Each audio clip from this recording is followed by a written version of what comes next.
face because that drives It's me a hand. nuts. It's a hand. It's a hand. All right. Man, I looked I used there. to confuse and think somebody was raising their hand. Okay, so it's 7 p.m. We'll call our meeting to order. Overview of Zoom meeting operations and procedures, rules for participation. Please mute your microphones and be recognized by the chair if you have a question or you'd like to make a comment. You're also welcome to use the chat if you're on Zoom. We'll try to keep track of that as best we can. First off, we have public forum. Is anyone here this evening for public forum? Okay, not hearing any, we'll move on. Department head roundtable. Let's see, who do we have on? Richard's got his hand up. I'm not sure if that's. Richard, did you have a question? Yeah, I do. I noticed today that the street sweeping, sidewalk sweeping began. And I'd like to ask the select board or whomever makes arrangements for this process to look into a way to do it so that it doesn't raise the amount of dust it raises. It's unbelievable how much is in the air when these guys are going down the sidewalk. And you notice they're not even wearing a mask, but the car's covered with dirt now after this, and anybody who's outside, we were going to be outside today, and we came in because of the danger to our lungs. My wife has something called reactive airway disease, and we would have thrown her if we had been outside. I know you can't probably do anything about it this year, but it's a real health hazard. And I wonder if there's a way to research a better way to do it. Richard, I know we had this problem in the past and I saw the same thing and was gonna ask Eric tonight. We did have a provider that had a spray bar on their broom, didn't we, prior to this, when they did the sidewalks? That was the road. That was the road, I think. That was the road, not the sidewalks? Yeah, because it went from the village doing them, and then when Pete took over, he got Greg to do them, and then Greg's been doing them ever since, and he's never had a spray bar on. He didn't put a water tank on one of those and wet it? If he did, it didn't work. There's just, you can't carry enough water on the tank, on that size tractor to amount to a distance. You'd have to refill it every, 10, 15 minutes or 20 minutes or whatever. And for the amount of dust, I realize it's dusty, but the dust only lasts for half an hour at the most, and then it's gone. And they'll be done sweeping by tomorrow at noon. Everything in the village will be done. Eric, is that just the sidewalks and the roads will be done separately? The roads will be done about the middle of May is when he's supposed to be coming in to do the roads. And he does have water on the truck for the roads. So he will be spraying, if it gets too dusty or it gets dusty, he will be spraying with that because he fills up over at the town barn. Fills his trucks up over there.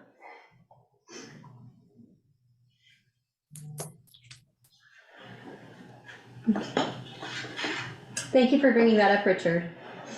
I had actually also received other complaints from other residents, so, or other comments, I should say. And are they, Eric, can I ask a follow-up question? Are they done or are they still working? Because I've noticed piles of dirt at the edges of sidewalks. I assume they're coming back. Yeah, they'll be done tomorrow at noon. Okay, great. Around noon tomorrow. Okay, super, thank you. So yeah, whatever piles are left out now, they'll come back in the morning to pick them up, and then there's a few more places they gotta sweep, but Greg says they should be done by around noontime tomorrow. Okay, super, thank you. Great. Now we'll go to department head roundtable. No other hands, right? I didn't miss anybody else? Okay. So let's see. Brett, why don't we start with you? Sorry, Oh, wait. Sorry. Wait a minute, you got Callie. Oh, sorry, there is Callie. Hi, Callie. I can't find the raise the hand. Hi, sorry, I just got onto Zoom. Are you still just in the public comment? Yes, we can be. Yeah, absolutely. Okay. Hi. So yeah, I was just, I know, my Aunt Laura's passed away in early March, and I was thinking it might be sweet, if possible, to see about planting a tree on the green in her memory. So I was just talking with John Webston about that. And I know there's definitely a process to kind of get to work through. So I can kind of connect with him some more, and maybe the Bristol Rec Department and the Select Board, but just wanted to see if there's anything I should kind of be working on between now and your next meeting, just to, in the interest of time for that. Well, Kelly, as I mentioned in my email to you, that that's a proposal with John Swepston's recommendation, like a proposal that you've come to together, that he supports, and that the rec department also can support, because the rec department has a lot of responsibility for maintaining the park. So a proposal with those two on board that's presented to the select board. And I also shared with you the select board's policy on new development in the park. And since the park has already lost at least one tree, that planting a new tree may be compatible with that policy. Okay. Okay. I Perfect. do Yeah. believe, I do believe we have a rule that we can only plant a new tree if one is taken out. I think we did that years ago because the Okay. park was Yeah, I'll starting to get connect with crowded, John. so. If we got one that's gone, it That would be makes a good sense. opportunity. Totally. And yep. Thank you. Yeah, I'll work on that, and maybe if we sort some of that out, maybe I'll see you at the next meeting. So thank you. Thanks, Kelly. All right, any more public comment? Did I miss anybody else? Okay, I think we're good. Thanks, Kelly. We will move on now to department head roundtable. And Brett, why don't we start with you? You're at the end of the table. I need to come up there. You can if you want to, or you can speak from there. You've got a good voice. If I move, maybe it'll get you. There you go. Good evening, everybody. I'll keep this very brief, as we have other business tonight. I guess the one update I wanted to share with the select board and those listening, that you've all heard a lot of discussion and frustration along the last couple of years regarding our new pumper and when it may arrive. I am pleased to report that on April 16th, 3 of the persons on the working group that designed that vehicle will be heading out to Michigan, excuse me. Michigan. There we go, Wisconsin, Michigan, to do what they call the final inspection. That is part of the contract. The vendor pays for their airfare and their hotel rooms to get out there and back. So we're just getting excited about that, and hopefully in May, the town will see their new pumper. Thank you. That's great. Open house, chief. Great news. Oh, the open house, sure. Yeah, as I mentioned a couple weeks ago, on May 13th, as part of a statewide recruitment effort for both volunteer and career fire departments, this state initiative, they're asking all fire departments to open up their doors on Saturday, May 13th from 9 a.m. to 1 p.m. There's a media campaign that's underway. I understand it's out there now. I personally haven't seen it yet, but I do know WCAX was at the Bristol Fire Station a couple weeks ago interviewing one of our firefighters that was a part of that advertisement. And it can be anything your fire department wants it to be. It can be simple as opening your doors and just being there should anyone walk in, or you can have displays or what word am I looking for? Demonstration. Thank you, demonstrations. And we're gonna kind of do a hybrid. We hope to have some activities going on there, and hopefully we will see some persons walk through our door that day, and maybe somebody will hear something or see something they like, and we'll find Bristol's next volunteer firefighter. Nice. That's all I got. Thank you. Thanks. Good luck with that. Meredith, I saw you come in, but now you've disappeared. There you are. What do you got going on, Meredith? Pretty busy in the sense of the Holly Hall just constantly being rented out. We'll hear some noise tonight because we've got an improv group that's been meeting every Monday. Our summer programs are packed. I only have the teen camp that's available. We only have 5 slots for that. So yeah, busy. It's warm weather out, so working in the parks, cleaning up the parks. We've ordered the portalet for Sycamore. It'll be there on May 1st, so that's nice. That's kind of like the start of the summer, having a portalet at Sycamore. Harbinger. Signs of summer. Yes. Everything's going pretty good. My new rec coordinator, Zach, is amazing. I'm so happy. We've had a great week. He's already jumped on a couple of projects and taken the reins on that. So he'll be attending the conservation meeting. He's also going to go to the gymnastics program and see how that is, because that's one of our most popular programs. So yeah, life is good at the rec. Great, thank you. Eric? What? You're fine. Me? Yes, you. Well, as you already heard, we've started our sidewalk sweeping. So we're starting our basically spring stuff. We're starting to get the equipment pressure washed and oiled, put away. Some of it, not all of it yet. I don't quite dare to. And then we started ditching today up on Upper Meehan Road. Starting to grade the roads to get them to dry out more. We only got 2 bad spots, and they're both in the upper notch right now. The rest of the roads are drying out really good. Yeah, so that's it, just spring stuff. Great. You got Chris. And Chris? So zoning's starting to pick back up, pretty rapidly. We've got, a handful of applications, including I have a 5-lot subdivision coming up in a couple weeks for a hearing. And there's a 10 or 11 unit subdivision in the hopper as well. So, and plus the Thomas subdivision that got abandoned years ago, which is reinvigorated recently. And Eric and Valerie have met with them in regards to roads and driveways and all that kind of good stuff recently. So it's getting busy. Spring, everyone loves to build. Great. Great, I think that's everybody. I didn't miss anyone, did I? You get the chief, police chief. Is he here? He's not here. He's not here? Oh, he's not on Zoom either, he usually. No? If I can jump in, Chris just spoke with his zoning administrator hat on, but also this past week, last week, he began his new duties as assistant clerk and assistant treasurer. Great. Yes, I did. Do you want to report anything out there, Chris? And he lived to tell about it. Yeah, I mean, it was fun. It was great. I got to start to learn things like payroll and land records, and it's tax season, so learning a lot of register time. Good. Well, the help, the extra hands and thoughts are very much appreciated. Yeah. Thank you. Great, well, thanks. All right, moving on to our regular business. First up is our fire department about I'm gonna get this wrong, Connex box prop. You got Did I say that it. right? Right Training on. proposal, so Brett, back to you.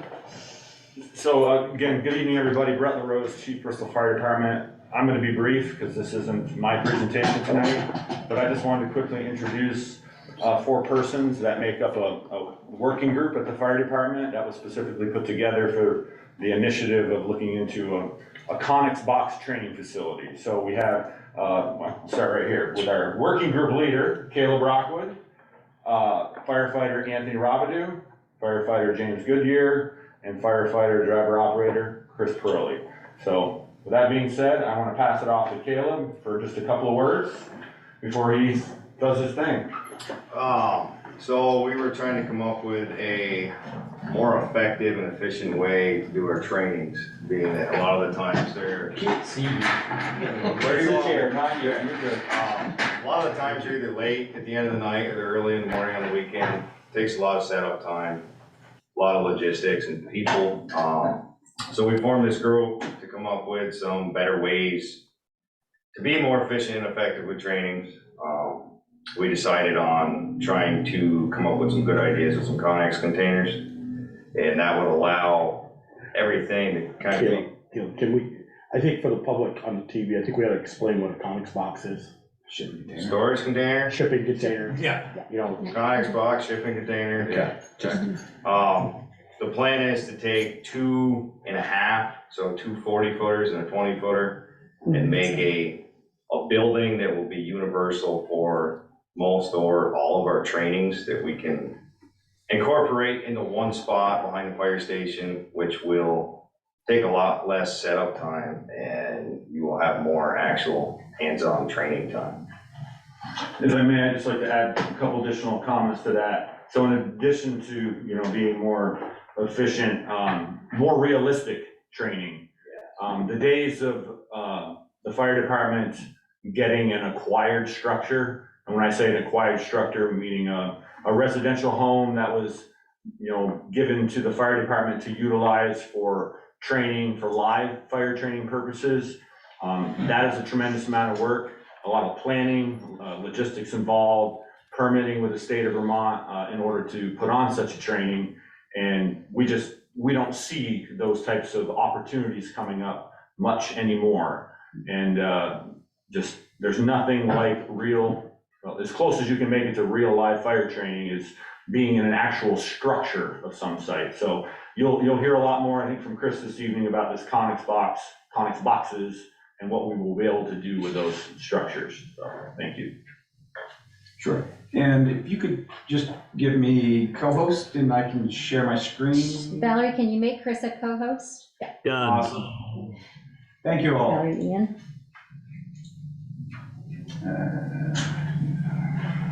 Come on. Wait, sorry, I apologize.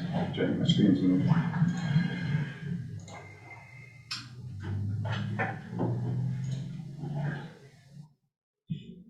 So this is an example of the actual structure we would like to build.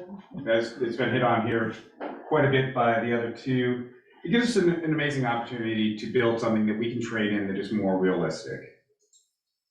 Some of the features we're talking about doing, things like roof venting, we have a chimney front, force launcher. These are all things that we do as firefighters on a regular basis. We brainstorm these through. Things like, right now at our station, we don't have a place where we can actually throw a ladder against the exterior of a building. So that it's little things like that that we'd love to be able to do. And we're gonna be able to add live smoke to this. We won't have, it will not be live fire inside of the building just because of everything from insurance to NFPA standards and all that good stuff. But we'll show you in a moment how we plan on generating smoke that will create a realistic environment. The interior will also be able to be changed on a regular basis. So like search and rescue, you can't memorize the structure. Some of the advantages we've got is, as was touched on before, is this structure will be on site. One of the biggest concerns with building this elsewhere would be, we build it, we forget it. We use it because it's new and it's fun. In a year, we stop using it. It's just not, if it's not in your backyard, you don't see it as often. Our other option to do this type of training is to go to the Vermont Fire Academy, which is very pricey. And we believe we can do a similar training here on our own land. It's self-contained, it's just that, it's what we roll in, set it up, go, and we can train better trainings. When this all started, Caleb started with a comment is, trainings aren't fun. I know that sounds silly, but if you're not enticing firefighters to show up and train, they're not gonna do it. Is often, we do it, but it's not the urge to go. We can do more trainings, we can do real life trainings. It's gonna force some communication that we aren't able to do. Our recruitment that's coming up, this is another type of thing where we could actually use this to recruit, whether it's cadets or actual firefighters if they're interested. This is something where they can see hands-on. And we put revenue stream long-term, it's not even high on the priority, I wanna be very clear with this, but potentially in the future, being able to offer trainings and or leasing it out to things like the state, the county fire school, and it's offered every 3 years. The picture you see here, what's very important on this picture, there's 3 things. One is the little white box in the lower left or center left-hand corner near the bottom, that's the rough location we'd like to place it. The black dotted lines that are on the southern and western side of it, those are the required zoning setbacks. That's my world, and I was making sure I included those.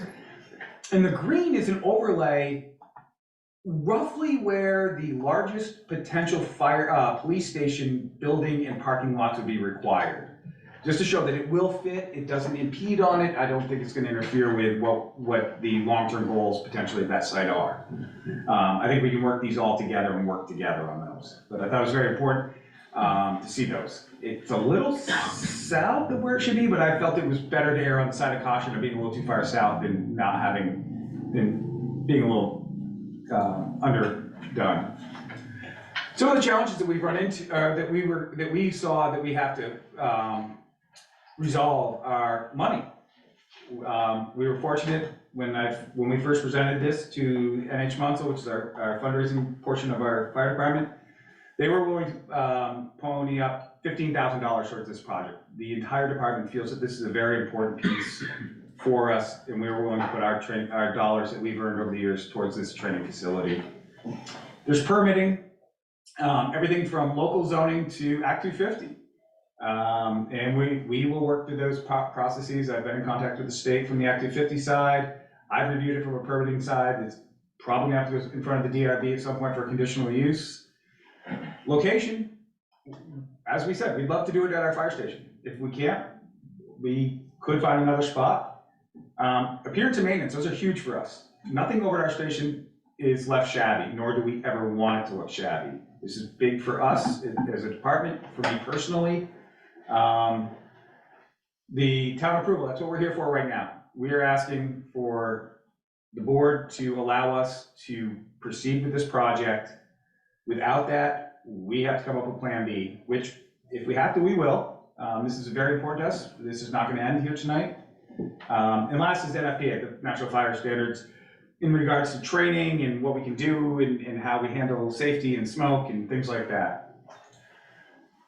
General cost, we believe it's going to cost us about $20,000 to build this thing. Like I said, the NH Munsell group has agreed to spend up to $15,000 towards this. This is a rough breakout of what we came up with estimated costing.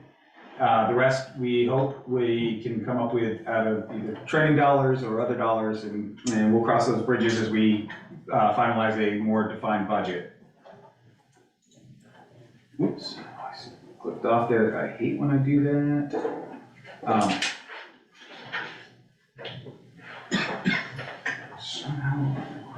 So, this is another picture of it here. At the end of the day, I do not know how to turn this on. Somehow it's doing. No cussing, Chris. We'll have it documented. Wow. So we're just gonna stop that altogether. But at the end of the day, it really comes down to, we're here to ask your permission to proceed with this project on town property. Without it, we really can't move forward. The other piece I've got here is. And before you go off that screen. Do you want a picture of it? Of the box Yeah, itself? go back to the picture. Actually, that's what I actually want to bring up next. Let me share this. And it's that. So here's a actual 3D rendering that I built of what we would like to be able to do with this. So is that closed, this, where you have it open on this side, that's all closed in? Yeah. You have a door in and out, Yeah, you're just showing us, that's like, boy, that's gonna be really hard to have a smoke room. No, there's cutaways, and you'll see if I rotate this, it's somewhere on the other side of it. Yeah. Mhm. Similar thing. So the panels you can see inside, Caleb came up with a great idea that we're gonna be able to create movable panels to create all sorts of different environments. You see a chimney there, so we can actually practice chimney fires and how to use the tools like the chimney scrubber. We have two different textures of roofing, be able to practice that.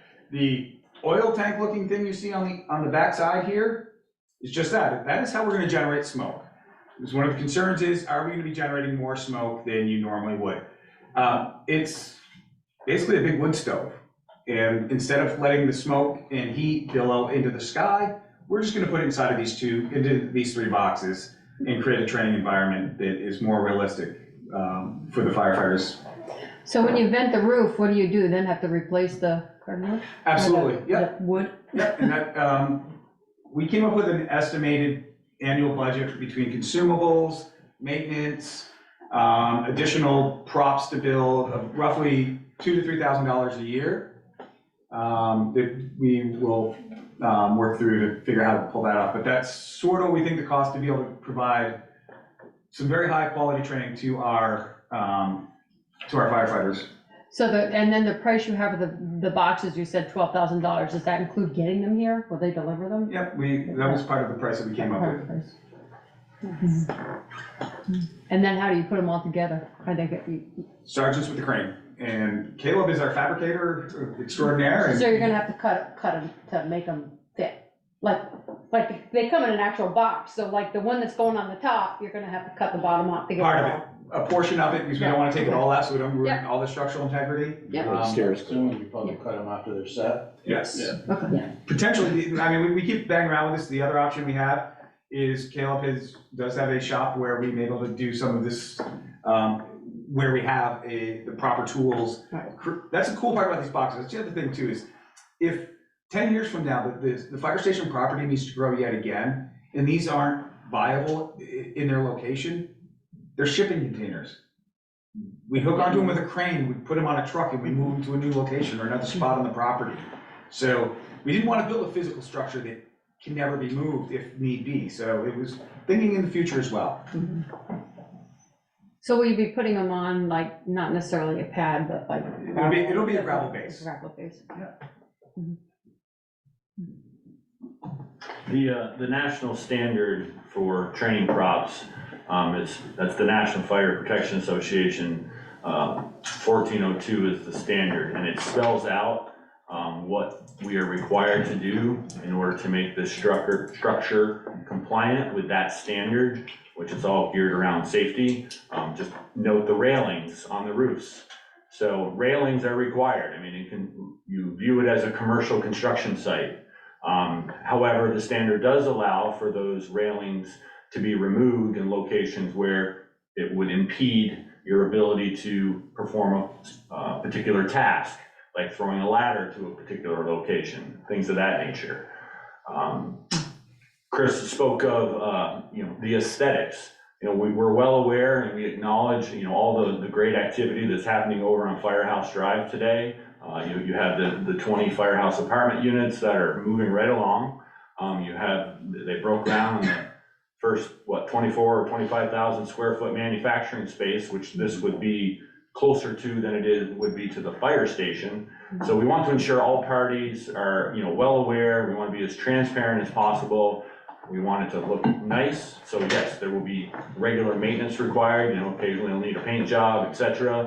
It will be secure. One of those national standards that this structure must be secure, as you do not want to allow anyone who should not be in it to be in it. We certainly don't want to put a chain link fence up around it. That's the last thing we want to do.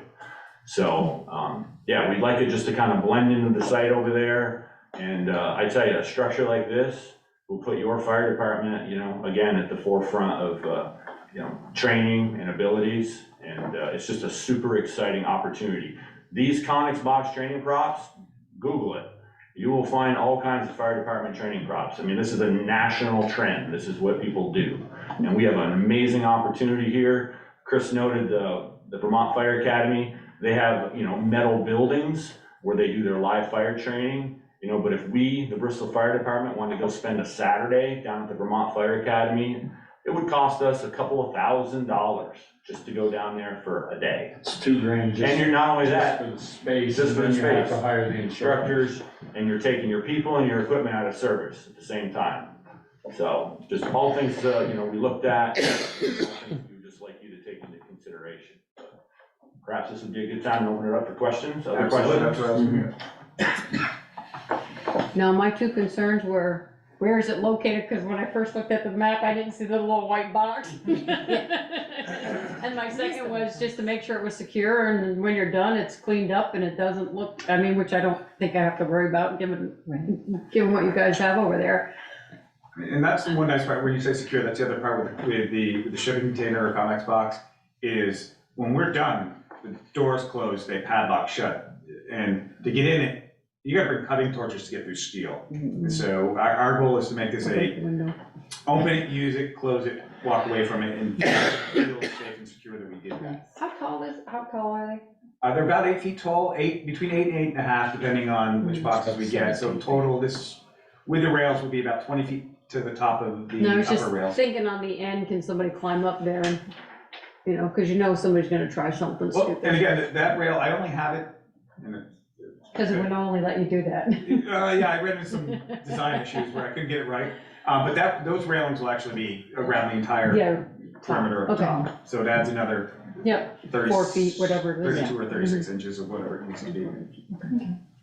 My only concern after being presented this a month ago is like, say on a Saturday morning, you guys, we cut the roof to do an opening and let the smoke come out, how long will that be before it's put back and repaired? You know, do it in the first Saturday in May, will it be late November before so-called the roof is put somewhat back and presentable to the neighborhood, I guess? Absolutely not. It would have to be immediate. It's immediate. Okay,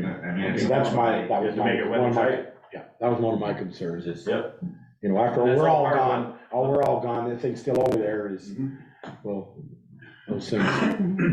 No, that was when we discussed this, when we sat down, that was part of our maintenance budget, is just that when I say consumables, we're talking plywood, roofing materials, so that when we're done, when the fire department's done training with this, when we walk away, it should look the same as it did when we walked in. And that would be the expectation for anyone who uses the structure. And just to speak a little bit more about those costs, as Chris noted, the NH Munsell Hose Hook and Ladder Company are nonprofit 501c3.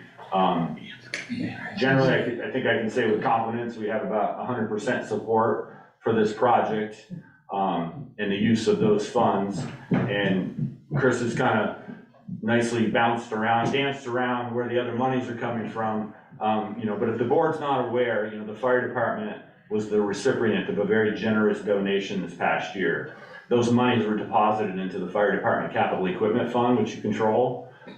So the additional funding that's required for the initial expense to include any of the site work, you know, to get it up to snuff, ready to roll, ready to be usable, my plan would be to come before you folks and ask you to utilize some of those funds to finish out any remaining expenses associated with making this training facility operational. Thanks. Ian, I see your hands raised.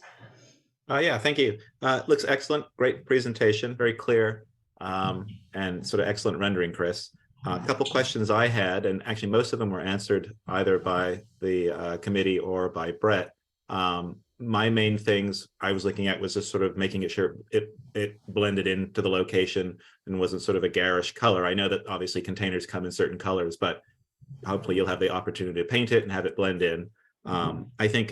I know that's not required by zoning, except I guess for permitting in terms of putting a notice on, but it would be great to be able to contact Evernorth and Stony Hill Properties, Kevin Harper, just to keep them in check and not just an email to them, but actually have them and talk to them about it and make sure they see renderings and things like that, just so they're aware of what's happening, and also the Nelson's property as well. And I guess my only other question would be about the noise level. At the moment, the fire department has sort of worked at that facility without any other close neighbors in terms of when you've done trainings. This obviously brings a lot more sort of intense training in, and you're going to have 20 apartments right next door to you. I was just curious about the noise levels with those kind of trainings and how often those trainings might happen. Well, we train regularly, you know, on average twice per month. But I can tell you right now, you know, using this facility for what the intended purposes, what we just described, you know, little to no noise. What creates a lot of noise is when you have a pumper screaming over there that's discharging water. So, you know, I think when the time comes when we have tenants living in those firehouse apartments, you know, all we can do, whatever the notification method is to make those persons aware that the fire department trains on these nights, you know, until 9 o'clock at night, and there may be some bright lights and some noise. And we plan on being very good neighbors. But, you know, those are just things we're all gonna have to work through. You know, this town built this fire station and gave us this great piece of property to allow us to do so many wonderful things over there to make ourselves better. And I hope to be able to continue to do that. And hoping our neighbors, whether it be the apartment owners or the Stony Hill property people, Mr. Harper and whomever will work with us. So I guess with that being said, I would look to the town administrator to set up a meeting with those persons, and we'll work with these guys, and we can do another little presentation, if that's what you're asking us to do. Yeah, I mean, that's just only myself sort of suggesting that, and Brett, we've talked about that before, just sort of letting people know, just so they're aware, as opposed to them having to access a select board meeting. I think just because it's a new thing that's going to be built there, and like you said, Brett, there's a lot going on with various construction projects. Be nice just to have everyone on the same page. Absolutely. No, we're all about being transparent. So we would be happy in a, not a select board setting, to have a conversation with Mr. Harper and whomever else. If the select board wants to ask Valerie to facilitate that, that would be wonderful. In the last week or so, I've reached out to Kevin Harper to try to have this conversation prior to this meeting. In our schedules, we couldn't mesh up. So we are, as Brett said, we want to be good neighbors with this. We don't want to shock anyone. I think the only other thing I was gonna say is putting up a sign as to what it is, if it gets to that point, so that people that are going by will know, what you guys are doing. It's a what it training means for you. facility, yeah. I like signs.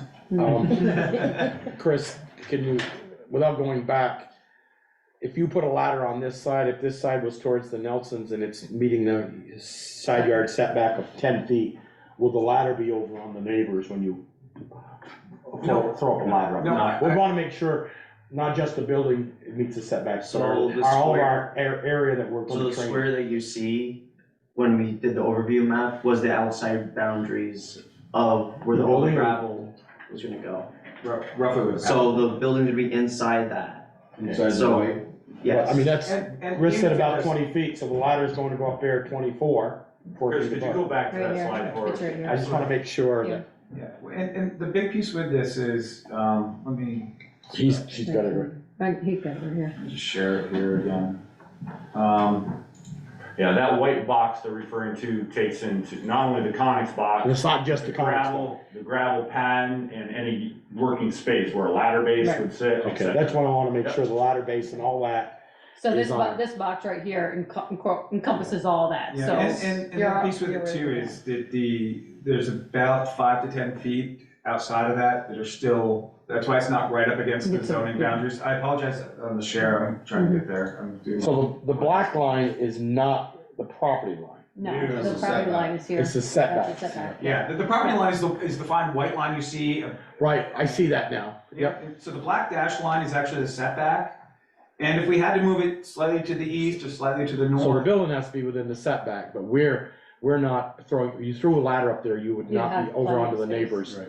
Okay, that's all my concern. absolutely, we want to make sure that this is contained on our properties and not infringing on our. Where it's located or where they're showing it there, if it is over on the neighbors, you're gonna be falling down the hill. That's true. It's a really steep side on to the west. That's true. Is there going to be any lighting for it, or will it just have no electricity to there? No, we'll illuminate it with our scene lighting just as we would any other training. So things we have available on our vehicles today. No Okay, so electricity. Okay, so when it's not being used, it's just in darkness in the evening. Yes. Okay, super. And as far as that paint scheme, if I get my way, it will match the fire station. You would like that. I like that. Is there, so when you use it, does the exterior, I assume that gets damaged and then will be repainted, maybe smoke damage, things like that? Or is it mainly interior? The extra, what the hope is, at a minimum annually, for there to be a review and repaint if needed. I added in my annual budget about a $500 line item just for paint and materials annually to make sure that it stays aesthetically appealing. Right, excellent. And again, I know, we're hearing additional costs, nothing I've had a conversation with the select board or town administrator about, something we'll talk about a year from now when it's budget season again. But, the dollars we're talking about, I never like to minimize taxpayer dollars, but the expenses we're talking about are minimal when you think about the investment that we're making in our firefighters to make them better and provide them more realistic training opportunities, which today is just very difficult to do. So I just thought it'd be worth throwing that out there. Right, and if you're not going to the fire academy, like you said, to use their premises, you're saving money there as well. Yes, absolutely. Yeah, having prepared trainings, it's very hard to make something that's realistic when you don't have an actual building. You know, pretend there's a fire over there, or pretend there's smoke coming out of that. It's way different than going into a smoke environment and not being able to see and what you're actually gonna encounter if you show up at a structure fire. Not put a black bag over your head. Yeah. Exactly. The old days, put a black bag over your head. Is that what happened to you? It was left down a little too tight. Little too longer. Great. Any other questions? I had a number, but you did a great job in your presentation and answering them all, so I appreciate that. Thank you. So what do you guys need from us specifically now? Or A motion Val, to tell move us forward. what they specifically need. Yeah. Approval for us to Move forward. that you are comfortable with us building a structure on town property. Provided it meets the permitting process. The permitting's gonna be our biggest hurdle, and if it meets that, and if we run into road bumps or if there's changes, we'll be here. We're not looking to. The zoning administrator will be fired. We wanna follow all the rules of the town, we wanna, please all the neighbors, so whatever it is we need to do, we just need your blessing this evening to allow us to continue moving forward, because if we do not have that, we all recognize that, you know, this project can stop right now, and we would accept that. So if we do give permission this evening, what's your timeline? We would love to have this completed and functional this time next year. We'd love to have it for the fall. The realistic part is this could be a one-year project between permitting, hearings, actual build, preparation, and being able to roll it out so that it's done correctly and not incomplete when we first roll it out. I make a motion to approve the fire department to move forward on this project. I'll second. So we have a motion and a second. Is there any other discussion? Hearing none, can we all, those in favor say aye, please? Aye. I think you've got your permission. Well, we thank you very much for your time this evening, and Thank you, I'd just everyone. like to again recognize Chris, James, Anthony, and Caleb for their work these past 4 or 5 months now. It was a lot of work, and again, thank you, gentlemen. Thank you very much. There's a lot more to go. A lot more to go. I mean, these things, like when it comes time to actually build this, there's a building permit involved that you all have to sign as well, so you'll be in the loop on the whole process. Great. Yeah, if the fire department can do anything for gravel or whatever, just let me know. We will, thank you. Thank you very much. You capture that in minutes? There is over there, but it's. Just scrape off about a quarter of an inch. Topsoil, you'll be ready for gravel. Thanks, guys. Thank you again. Yeah, Adrian, how do you spell your last name? I spelled your last name, I didn't want to butcher it. L-U-D. I'm gonna stay right. You did that right. I thought it was. Brett, Yes. we also got inch clear stone over there too, if that works better for us. Guarantee we'll be in touch. Yeah, I think they're looking at setting it on clear stone. Thanks, We got Brad. that inch tailing, you know, Night, Brett. crushing there in the years. All right. I got a whole stack of it down there. All right, so moving on. Item 2, consider proposal for repair of Holly Hall front steps and use of capital building and maintenance reserve funds. Meredith and Tate. Yes. Yeah, I believe Meredith is gonna have a presentation. Meredith, do you need to be made as a co-host or She anything? doesn't have a computer, so Yeah, I guess you're My sharing. computer did not charge, I mean, it's charging upstairs. Is it possible that you could use what I had sent you? I Yes, can do it. Okay, let Ian do it. Thank you, apologize, technical difficulties. Should have called Peter and I, we didn't. Yeah. Then all set. All right, so this is just a little presentation that we put together, just kind of highlighting. If you can go to the next page, please. Sure, hang So on. the next page will explain the safety issues, gaps in the stairs, rotten steps. I've put in 3-inch screws to hold some of the steps together, which is not ideal.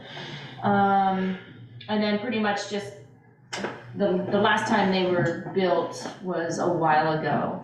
So really the safety issue of it, and then the maintenance issue of it is kind of big, because I practically put a half a gallon of paint into those steps because it's so rotten, it's just soaking it up. And if we keep letting it be this way, then eventually the moisture will rot the, is it stringers? Stringers. So you can head to the next slide. So there's our nice little entryway. One thing I noticed was the risers were painted a while ago. It used to be white and then it became red. I don't know when that happened, but it was 2014 maybe that they turned red. So it would go back to the original white stringers or white risers. Just kind of a note that the cement pad has dropped. Oh, yes, sir. White risers or white back or all white? It'll be white with the green steps, because you can't have it all the same color, because that is a safety issue, because people would just, they're brown. I keep saying hunter green because it's just in my head. Yeah, I think they became red, they tried a deck paint at one point, I think that's what it was, if I'm remembering correctly. It didn't Yeah, help. so- It didn't help. The original is white. Yeah. And sorry, it's not gonna be hunter green, it's going to be a hickory color, colors. So. What one thing- cement pad are you talking about was dropped, the one in front of the stairs? Yeah, so that whole cement, not the textured wiggly stuff. Yeah. So that's dropped, almost to 9 Inch and a inches. half to 2 inches. Really? Yeah. On the step side or the stamped concrete side? It's just below the riser. Just below the Actually, if you look above the grate, oops. Sorry. Hold on. Ian's clicking. No, I'm trying to, there we go. The concrete above that gray area is now tipped toward the stairs. So the water. So all the It's water dropped goes an down inch and a there? half to 2 inches. And that's dropped in the time that I've been here. So I'll be here 5 years, May 1st. It wasn't like this when I first started. So it's dropped Yeah. significantly. And I've called a slab jacking company. What they do is they drill the concrete and then pump concrete underneath it to lift it back up. This can also be done with polyurethane foam. I haven't heard back from them yet, so I don't know. Yeah, so this Can would be they, on. when the steps are out, can they do that from the backside so we don't have to drill it? I mean, I've seen what you're Yes. talking about where they've lifted Right. and put the flowable fill in and Perhaps. just a Yeah, question. that's great.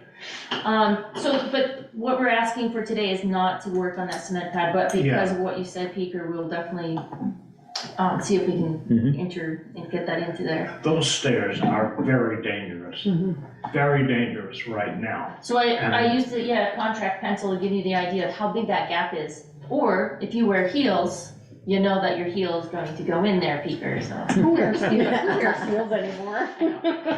This is Vermont, it's To give you an idea, that, Meredith and I grabbed onto one of those green boards and picked it up enough to shine a flashlight underneath to see what was going on underneath. Find the spiders? They're in there. We weren't looking for spiders.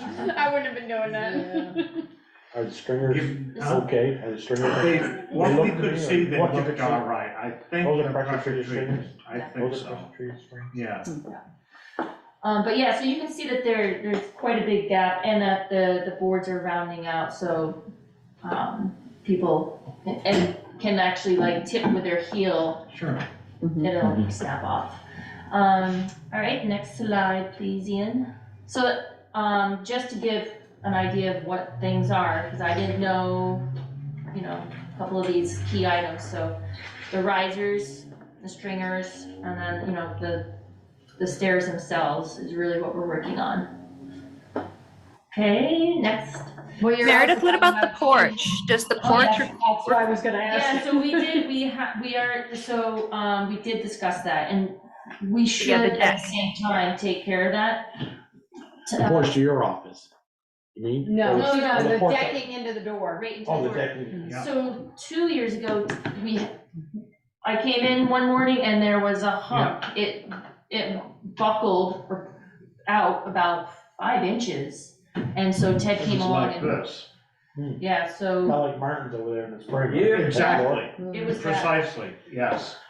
So something let go and moisture got in there, swelled the boards. They didn't have any place to go, so they did this. In one day, I mean, it was amazing. Yeah, there were 3 or 4 of them like that. I had to tear up probably half of the deck and cut the boards and put them back down so they'd lay flat. So we'd like to do stairs and the top deck with this material. So this is Timber Tech. And we looked through it, and the Timber Tech as AZAC, thanks Ted, is the best. It's the lifetime limited warranty, 50 years. We plan to have this Holly Hall forever, honestly. I mean, this is the hub of the town. So we should treat it like it's the hub of the town and put the best that we can have in there, on there. Is it similar to like a Trex or? It's a better product than Trex, but it's very similar, yes. Is there an issue with it being a historic building using that material? Doubtful. That's the reason that we have what we have, because the last time this was done, it involved money from the state and other sources that wouldn't let us use a material like Trex or AZAC. And that's why we've got what we have. What are you gonna use? Well, let's use white oak. So we used white oak. Right. And it didn't last forever. You know why? Nothing lasts forever. Exactly. Yeah, so we would like to use that that brand, and there is a quote from Arcane Miles. And then the color for this top steps is the hickory, and I think it's on the next slide. Thank you. Right there. Sorry, there we go. It's the bottom, whoops. Yep, got it. There you go, it's the bottom one. The dark hickory, and that'll look great with the white risers, and then the forest green or the hunter green with the red. You're using It's only available with the 50-year warranty material. Are you using the PVC board for your risers? Yes. For your faces? Yes. Nice. So with those risers, they're gonna be white risers. Right now, we're still looking at see if they come in white screws. If not, we just drill them in a little further and use the white wood plugs. Plugs. So the screws that are holding the treads down will have a head that's the same color as the tread. They don't come with the plugs, because I know the Trex, you throw them down, they That's give you another plugs. step. Yeah. So they won't be stainless steel then? Yes, they will be. They will be stainless steel colored. Yes. Okay. They will not be stainless steel colored. They'll be stainless steel material with a colored head. Head. Okay, Yeah. colored head, okay. And the minute you screw them, does the color come off? We need to see. No.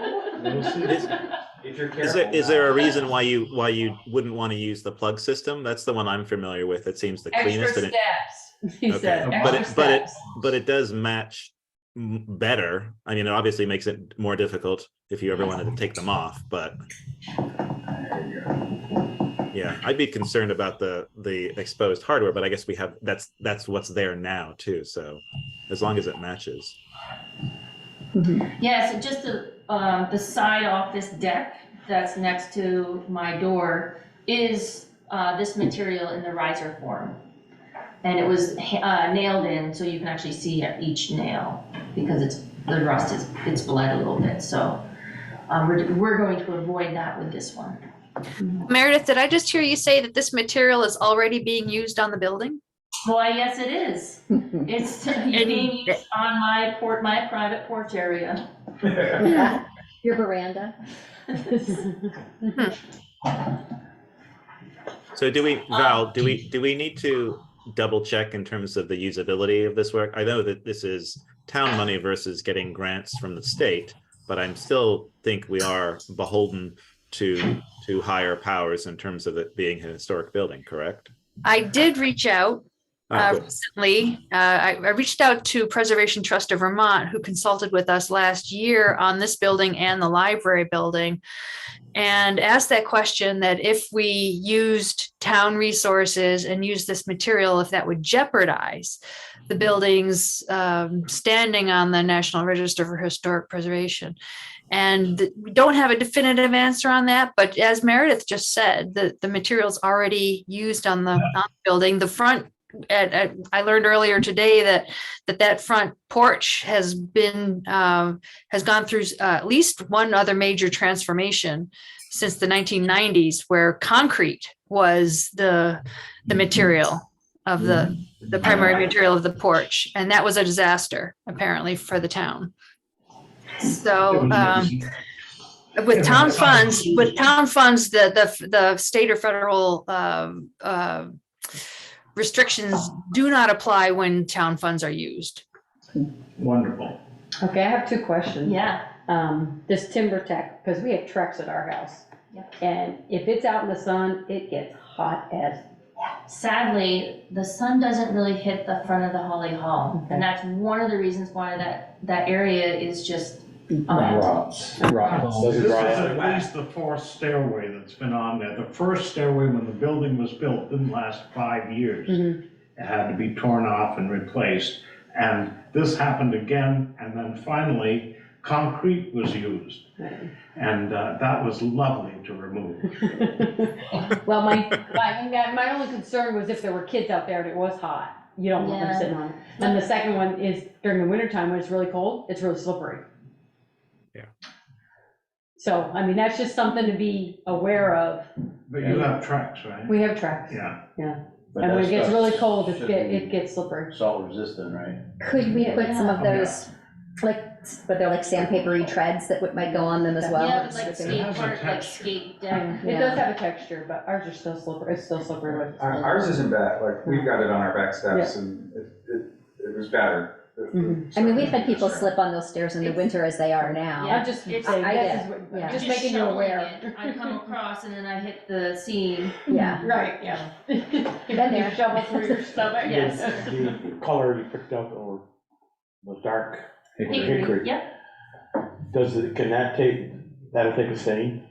Or No, are they not? No, They it's don't already have to stained. They're all stained, so they're all Mm-hmm. stained. It's the same color all the way through. Yes, Okay, so yes, and that's one of the reasons pigmented why from the we factory, okay. Tracks and other products, similar products, tend to have a skin and then a different color So- underneath. Will this take any kind of, in the future, color over it, or it won't have to? There Wouldn't have won't need to. Even a You seal, shouldn't. like a Thompson seal that's clear? No, you don't need to This do that. material- You don't need to do that. With that, so you don't need to do This is that. plastic gold. This is It's not recycled, plastic, but Vinyl. It's an engineered Pause it. material. it's man-made. yeah, it's man-made, it's not. It's Not growing in a tree. made to last forever, never decompose. The stairs will Think stay. we heard that in the Holly eighties, Hall when we got 20-year guarantee. Didn't we hear that about pressure treated, put it in once and done? Sure, sure. So, Bert, In we, the seventies and eighties. we know that the, So we Ian, know that if the, you can go to the next, oh, sorry. I was gonna say, we know that the, with the screws for the white board, we're gonna use white screws, hopefully that'll stay white. For your treads, is that gonna be hidden hardware, or are you screwing directly through the top? I know on my deck I did cedar, and I did a hidden screw system. I was just curious, with this kind of material, what kind of, are you just drilling right through? Yes. Okay. Sounds like, it sounds to me, I was gonna ask that question, Ian, but it sounds to me like they want them tight and not gap. The hidden screw system requires a gap. Okay.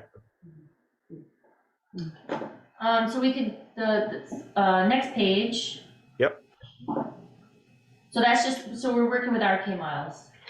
I see. You see some notes in there, stairs and platform, right, pressure treated wood, so what we could see, the pressure treated wood was healthy, but we could only see a certain section, so we won't really know until we pop it up. So we just kind of wanted to have you guys aware of that.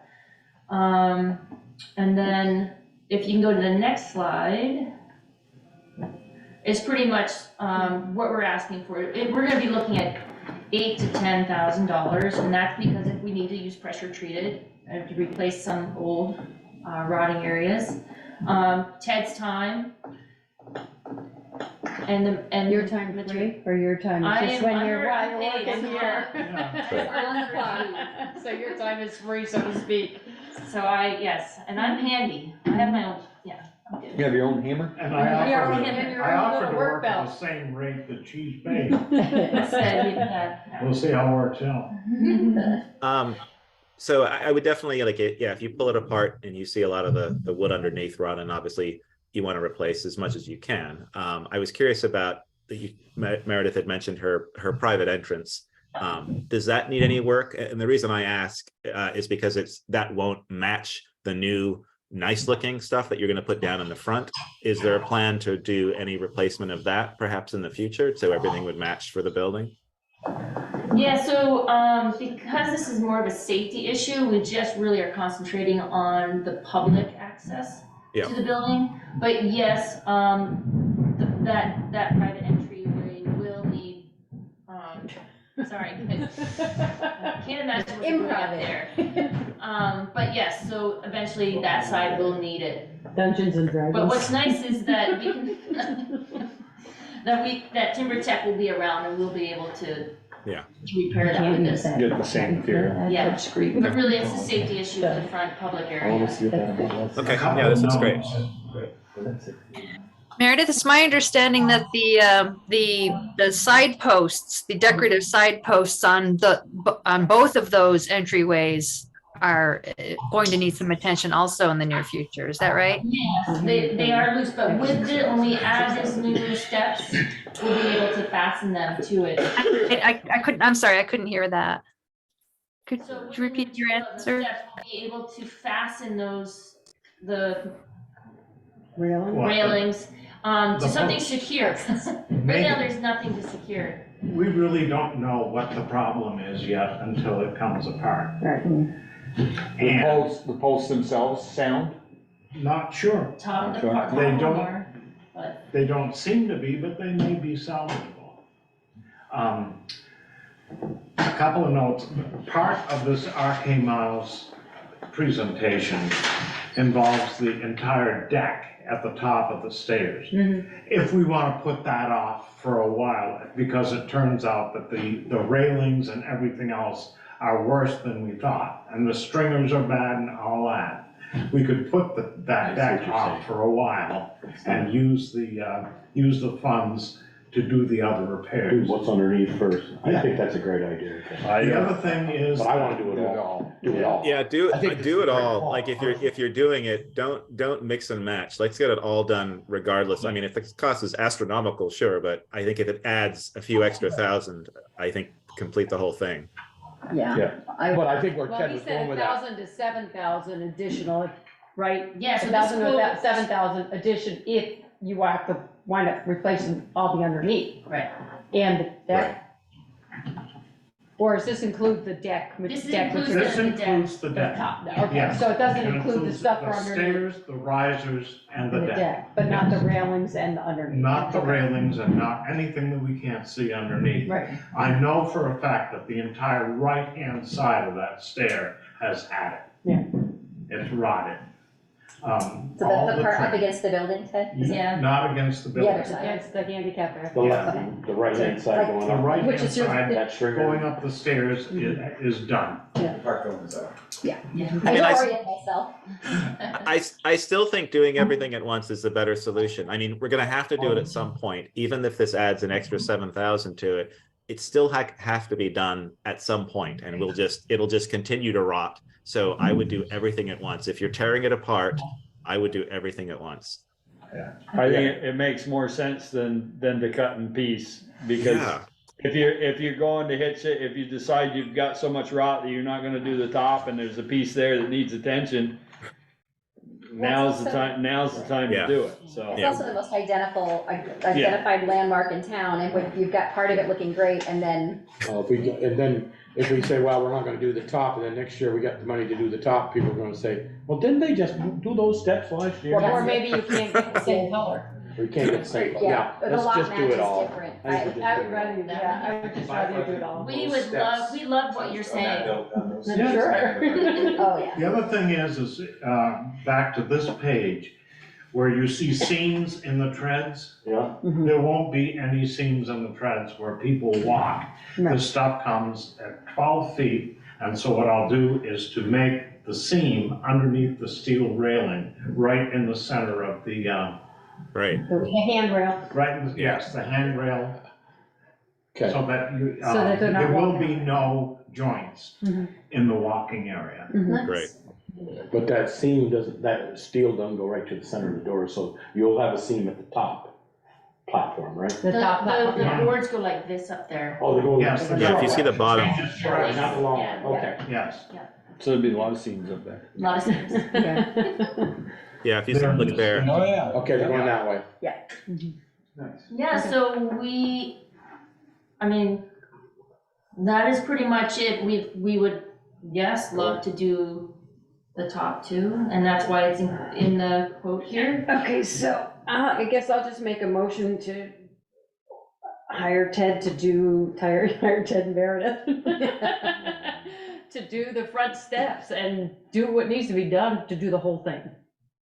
The whole step and decking and underneath it Our necessary. plan is to do it May 8th through to start that week. Okay. Do you have The an demo will be admin? done by Memorial Day. Yeah, I don't have Get busy. anything for that week. I've kept everything off of it. Memorial Day, and if it runs over at No, least. Monday I get to go with Eric to do Green Up Day. Ah. You're getting out of that already. You did it once, now you're getting out. I love doing that. That was fun. Sorry, Ted, I do. Right, have- Did you second that, Ian? Yes, I did. We have a Okay. motion and a second. Any other discussion? Get the old girl fixed up. All those in favor? Alright. Anyone opposed? Thank you. And we are taking it out of the building maintenance Let's fund. work right? it. Yes. Now, I was gonna ask you, there's plenty of money there. That little Okay. note. Yeah. Yeah. Great. Thank We're you so good. much. Thanks, Ted. Thanks, Meredith. Thank you. Thank you, thank That you. fun? I'm sticking around, I hadn't. Yeah, you're Next. next. You're up next. No, I'll catch up with you tomorrow. Okay. Unless you wanna help her with the next presentation. Human Power Parade? Yeah, you wanna be in the parade, Ted? Oh, is there, actually, I had one Run, more, Ted, run! I had one more question. The dog or Lindy? Is Chris still there? Is Chris still there? Yeah. Oh, is there- Chris, does this project trigger the design review commission? I know it's replacing the deck with another deck, but because the material is changing, I just would want to make sure that we did everything right with that. I don't believe so. He's gonna go check. Okay. But will the color change? Color wouldn't trigger it, Wouldn't trigger, Right. okay. but good. material might, so give me 30 seconds and I'll give you an answer. Okay. I mean, I don't see an issue. I'm on that commission and I don't see anything wrong with changing the material. If it was a bright pink, material that they were being used, I could see that the commission probably frowning at that, but given what you've presented tonight, wouldn't see any problems with it. If we're gonna do a hot pink Conex building, we should have matching stairs on the town hall. Well, then we just, and when we do work on the library, we can tie that in too, Yeah, so. there you go. Nice. We'll all know they're all town buildings. There you Hot go. pink, hot pink I will mean, be the new Bristol color. Also, mentioning the library, I mean, that is a potential. If this works well and looks good and looks attractive, this is a potential solution for the library steps too. Yeah, just thinking of that. Great. Well, Chris is looking that up. Do we want to move on? Do you want to get Absolutely. Meredith started with the other piece? I think you're free to go, Ted, unless you wanna hang around. Yeah. So, let's see, consider Ted. the Recreation Department's request for the 2023 Human Powered Parade. Yeah, So moved. so, Okay, the only question I have for you is, that's the open house for the fire department that Yeah, day, so. which is kind of cool. Yeah. Yeah. Is it right I across was the just Good- thinking about good where you're tie-in. going, will it interfere with? Yeah, so I Cars want to coming update out. you folks with the route. So in the past, we used to go to BES and had to cross that North Street. Right, yeah. Absolutely don't want to You do that. stopped We doing that didn't a do it year last ago. year, we didn't. Yeah. You're good. Thank you. All right, we're good. Awesome, Ian. gentlemen. Excellent. Thanks, Chris. What Thank we you, Chris. do want to do this year is we want to ride to the town green and then back to the rec field. And Where'd you go with the picture? That is the Sorry, only difference that was between me. Oh, So would you go down, like, will you go down Munsell Avenue? they were, Sorry. she had it up. Yeah. I didn't. Hang on a second. Yeah. I just started to look at it and it vanished. I know. I wasn't sure if I was sharing. I've got two screens and I couldn't tell what was up and what wasn't. Hang on, let me try it again. See, she's got this thing that's not a computer that works really well here. So here we go. So what we would do is go from the rec field, There it is. Yeah. to Pleasant Street, swing on down Maple, and then go to Church Street and through The little alley. alleyway. Yeah. Nice. Now, we do have a few folks that have a bigger kind of style of bicycle. Like a T-Rex? Yeah, so they might not fit through there, they're just gonna go around. Really? How big is this? Really? Oh, it's really cool. It's cool. You And I know- just, yeah, So you don't think it's not bad just to go to the end of North Street, go down North? don't Not- like North Street. Stay on the sidewalk on North Street? Not, what happens is, because we had about 70 people last year, Oh, I see. I don't want, North Street's just so dangerous. I was thinking north side, the sidewalk on North Street. Yeah, but if you got that many Street, people. I see. But and again, Yeah. if you got things with wings and, Yeah. you know, you're wiping somebody out. Flapping things. Going on, oh, I might follow up with you on that. We do have, people at each intersection, volunteers to, be just crowd control, traffic control. We have them, that's what we do every year. But so the difference is just coming down Maple, cruising over to church and then over into the town green. We wanna be seen. It's a Yeah. pretty cool. It's pretty cool. The only thing I will tell you on that alleyway is where Jen lives, they come in and out of there, that's their driveway. Hopefully Jen is So- actually in the. Okay, well, I was just Yeah. gonna say her husband, boyfriend, whatever, Tim. yeah, Yeah. comes in and out of there, so just, I was gonna say if they're coming in, just be careful. Well, I correspond with them. Yeah, but she said Jen's part of the parade probably, so. Yeah, that's what I'm hoping for.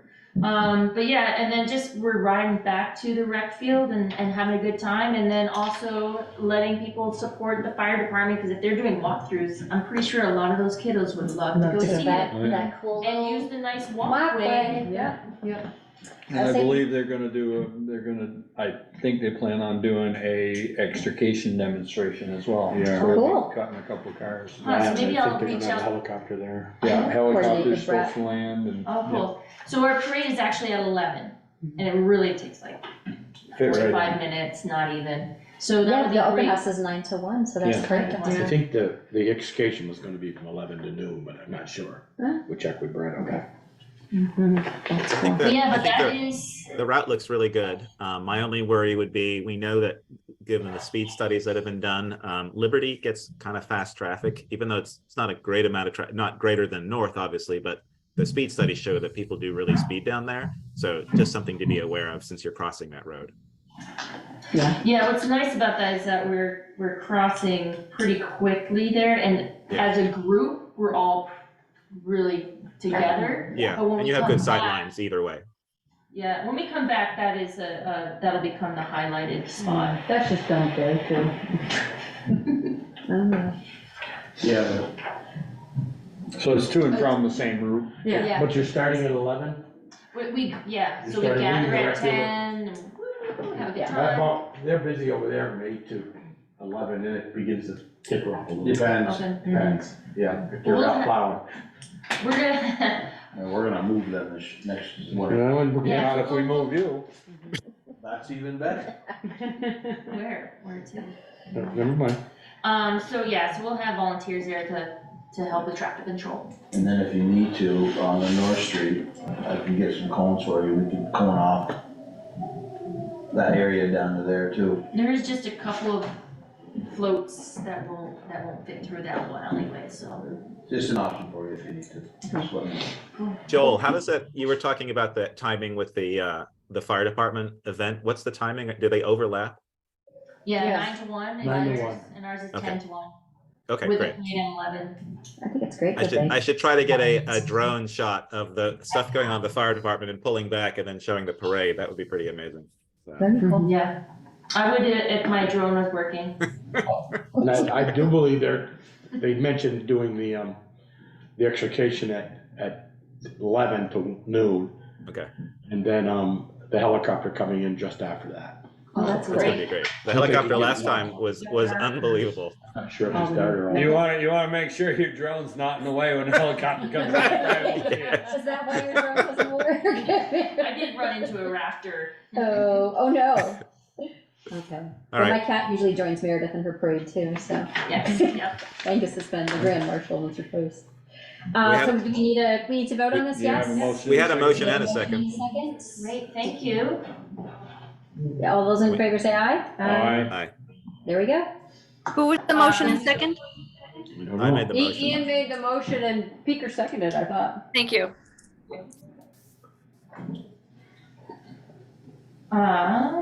So I just sent Alicia a text message because she's the next presenter.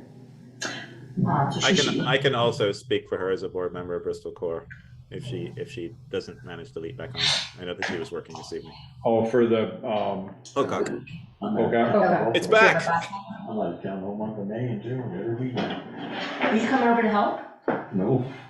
My wife said, we got a camper and I almost lost you this Sunday. You're not umpiring or not doing anything. Weekends. I can't blame her. So Ian, do you want to get us started with this next one? Yeah, So absolutely. consider request from Bristol Core to close Main Street on Saturday, June 17, 2023, from 1 PM to 9 PM for Pocock Music Festival. What's the duration of the event? The event is 3 to 8. Same as it's been for the last 5 or 6 years. Right. We've obviously had a hiatus for the last 3 years due to COVID, but we're bringing it back this year. So street closes at 1. We start to move in trailers, things like that. And then the final band finishes around 8 PM or 8:05 or 8:10. And then the road is cleared and reopened at 9 PM. Yeah. The only issue that I've ever been aware of there in the past is the fact that, you know, the band plays a little bit longer and then they lollygag cleaning up and the road doesn't get open when it's supposed to. Right. I don't remember since I've run it. I don't remember a time where we've ever not hit the 9 PM opening. I know the last year you actually had it. We helped Dave take down the tents up and then we were out of there. We were done by 8:30. I think we were done out of there. I mean, you might. Yeah. Our stuff was done. One year you and I. Yeah, it was very quick, and we'll be on that and making sure that opens, because that's I know that's pushing it in terms of that's our maximum allotted time that the state really gives us to close a main road. Yeah. But we have Ian, obviously yep. Sorry, do you have the signs from like the July 4th that says the detour and that, or does that come from? Those are actually Core's. Those are Core's signs. I had them made a couple years ago, well, 3 years ago.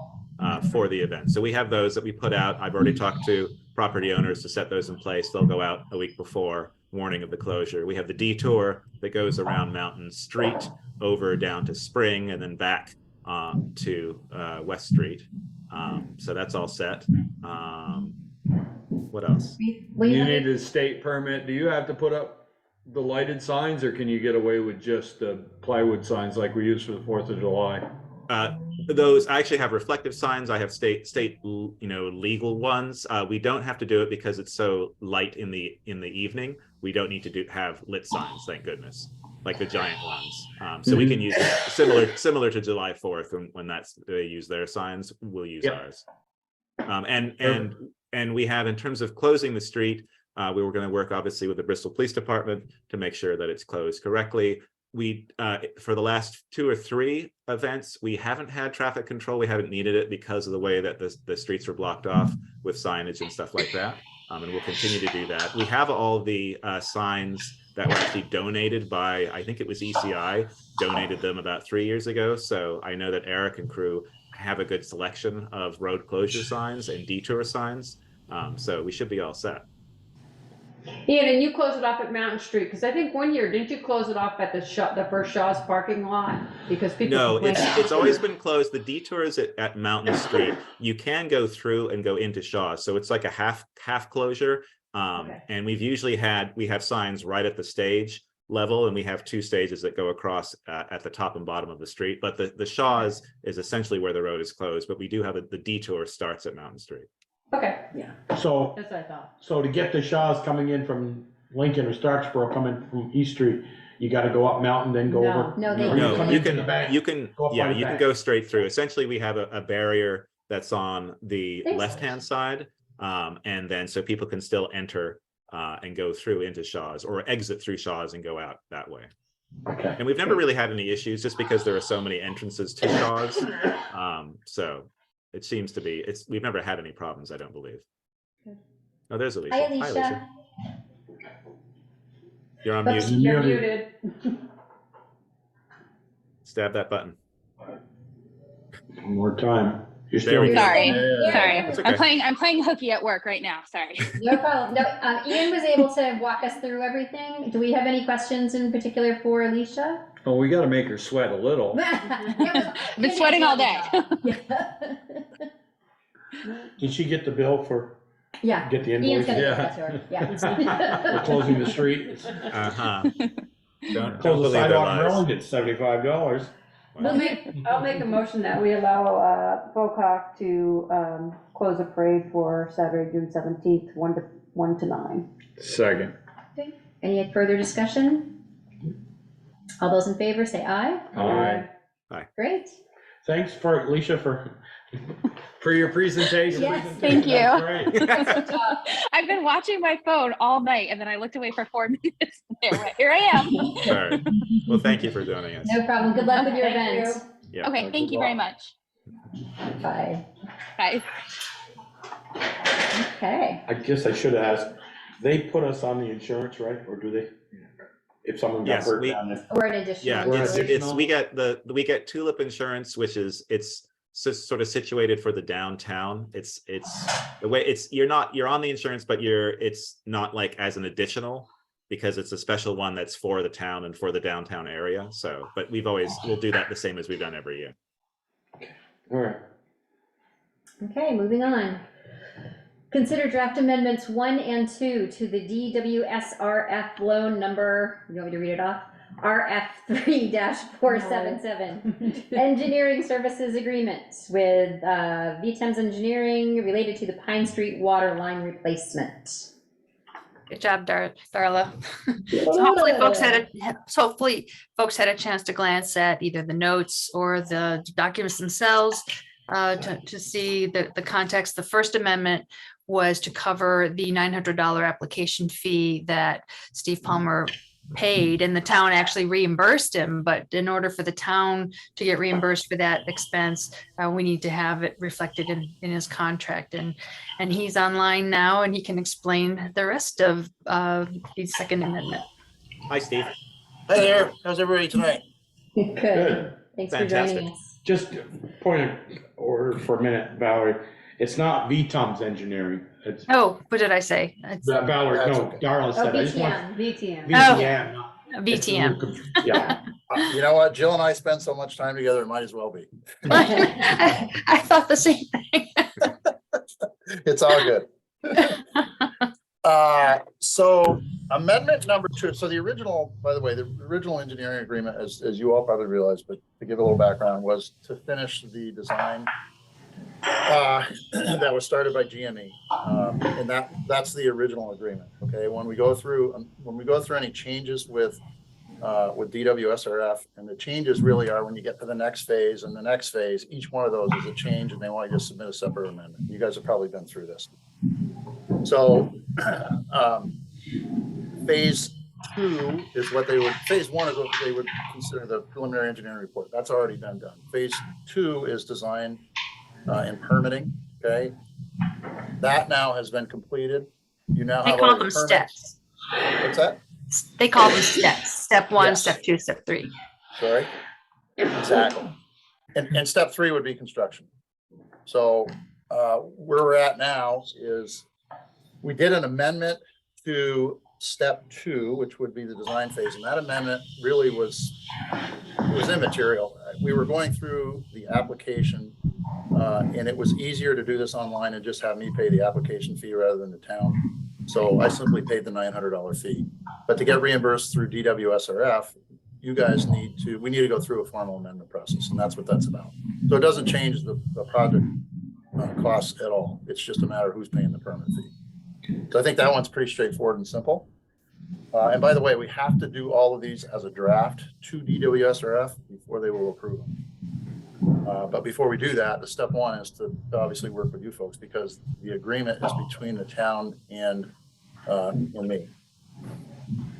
So the second one is the amendment for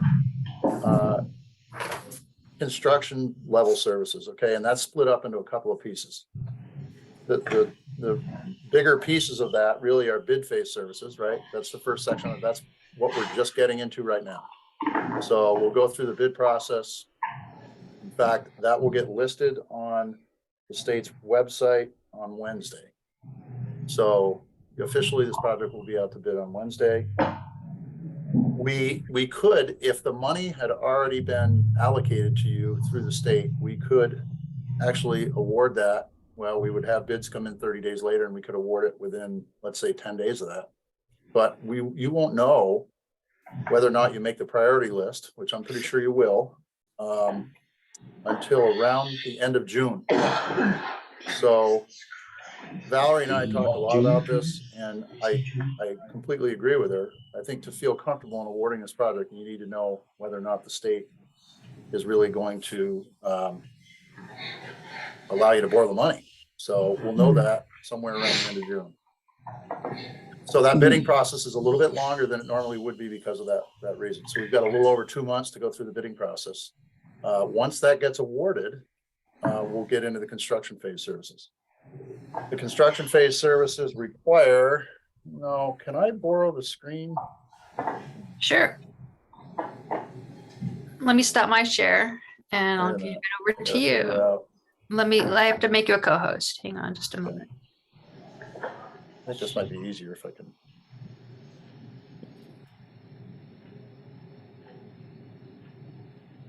Here we go. So even though we've had a bond vote, the state has to allow us to borrow the money? Through their program. It's to make sure that we've crossed all the right T's and I's, dotted I's for their program. That's right. And that's how you get the 50% reimbursement. Yeah, well, we definitely want that. So Steve, if you said that goes out to bid here on Wednesday, the 15th or 12th, 13th, That's and right. in 30 days we'll know. So within those, by May 23rd, a contractor in the state's gonna know he got the contract or not. We actually spread that out to 60 days because you're not going to know whether or not you have the money until we get to the end of June. Can we say, okay, ABC, you got the contract, but you can't start until we know we got the money? Until we know we got the money. My advice would be not to legally award that project until you're sure you have the money. So we would sit here in limbo for, let's say, 5 or 6 weeks. But the bid would be in, so they couldn't. What if their bid says subject to change? Subject to change after 30 days, and we don't get told for 45 days? You're going to know by the end of June.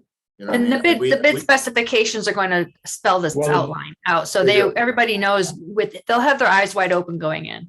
That's right. Okay. We've got a pre-construction meeting coming up in about a month, by the way, and we'll go through all of this with them in the pre-construction meeting. Exactly what all the timelines are, what days to do. Anyway, I'm looking at a giant chart here on the wall. That's why I'm looking up.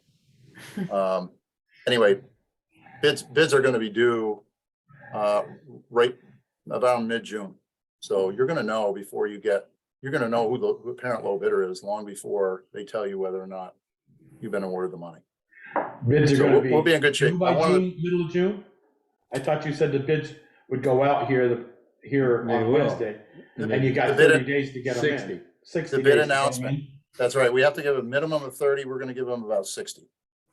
And just because we would tighten that up, but again, you're not going to know whether you have the money till you get out to the end of June. So you've got plenty of time. I just wanted enough. I wanted a couple of weeks in there that I could put together a bid review for you folks and a letter of recommendation, and you had enough time to review all of that. That's really my goal. And I'm happy to share the whole master schedule that Valerie and I have been working on with everybody if they want to see that. So We also want to make sure that we give the bidders enough time to sharpen their pencils and submit competitive bids. Yep. And they're going to need time to do that. So if we awarded it by, let's say, June 15th, they could get started within 2 weeks. I'm thinking of that holiday around this town. It's pretty. Yeah, Pine Street is pretty big street for Pine Street on July 4th, I think it is. Yeah. So bid opening. In a contract, no work could start before July 5th. We have bid opening right now on June 9th. Okay. You won't know until the end of the month. And it's typically the end of June when the state comes out with a priority list application. Sometimes it goes into early July, but normally it's the last week of June. So you've got basically 3 weeks in there between bid opening, we're gonna know an apparent low bidder at that point, for me to do a bid analysis, and submit a letter of recommendation to you folks on who to hire. Okay.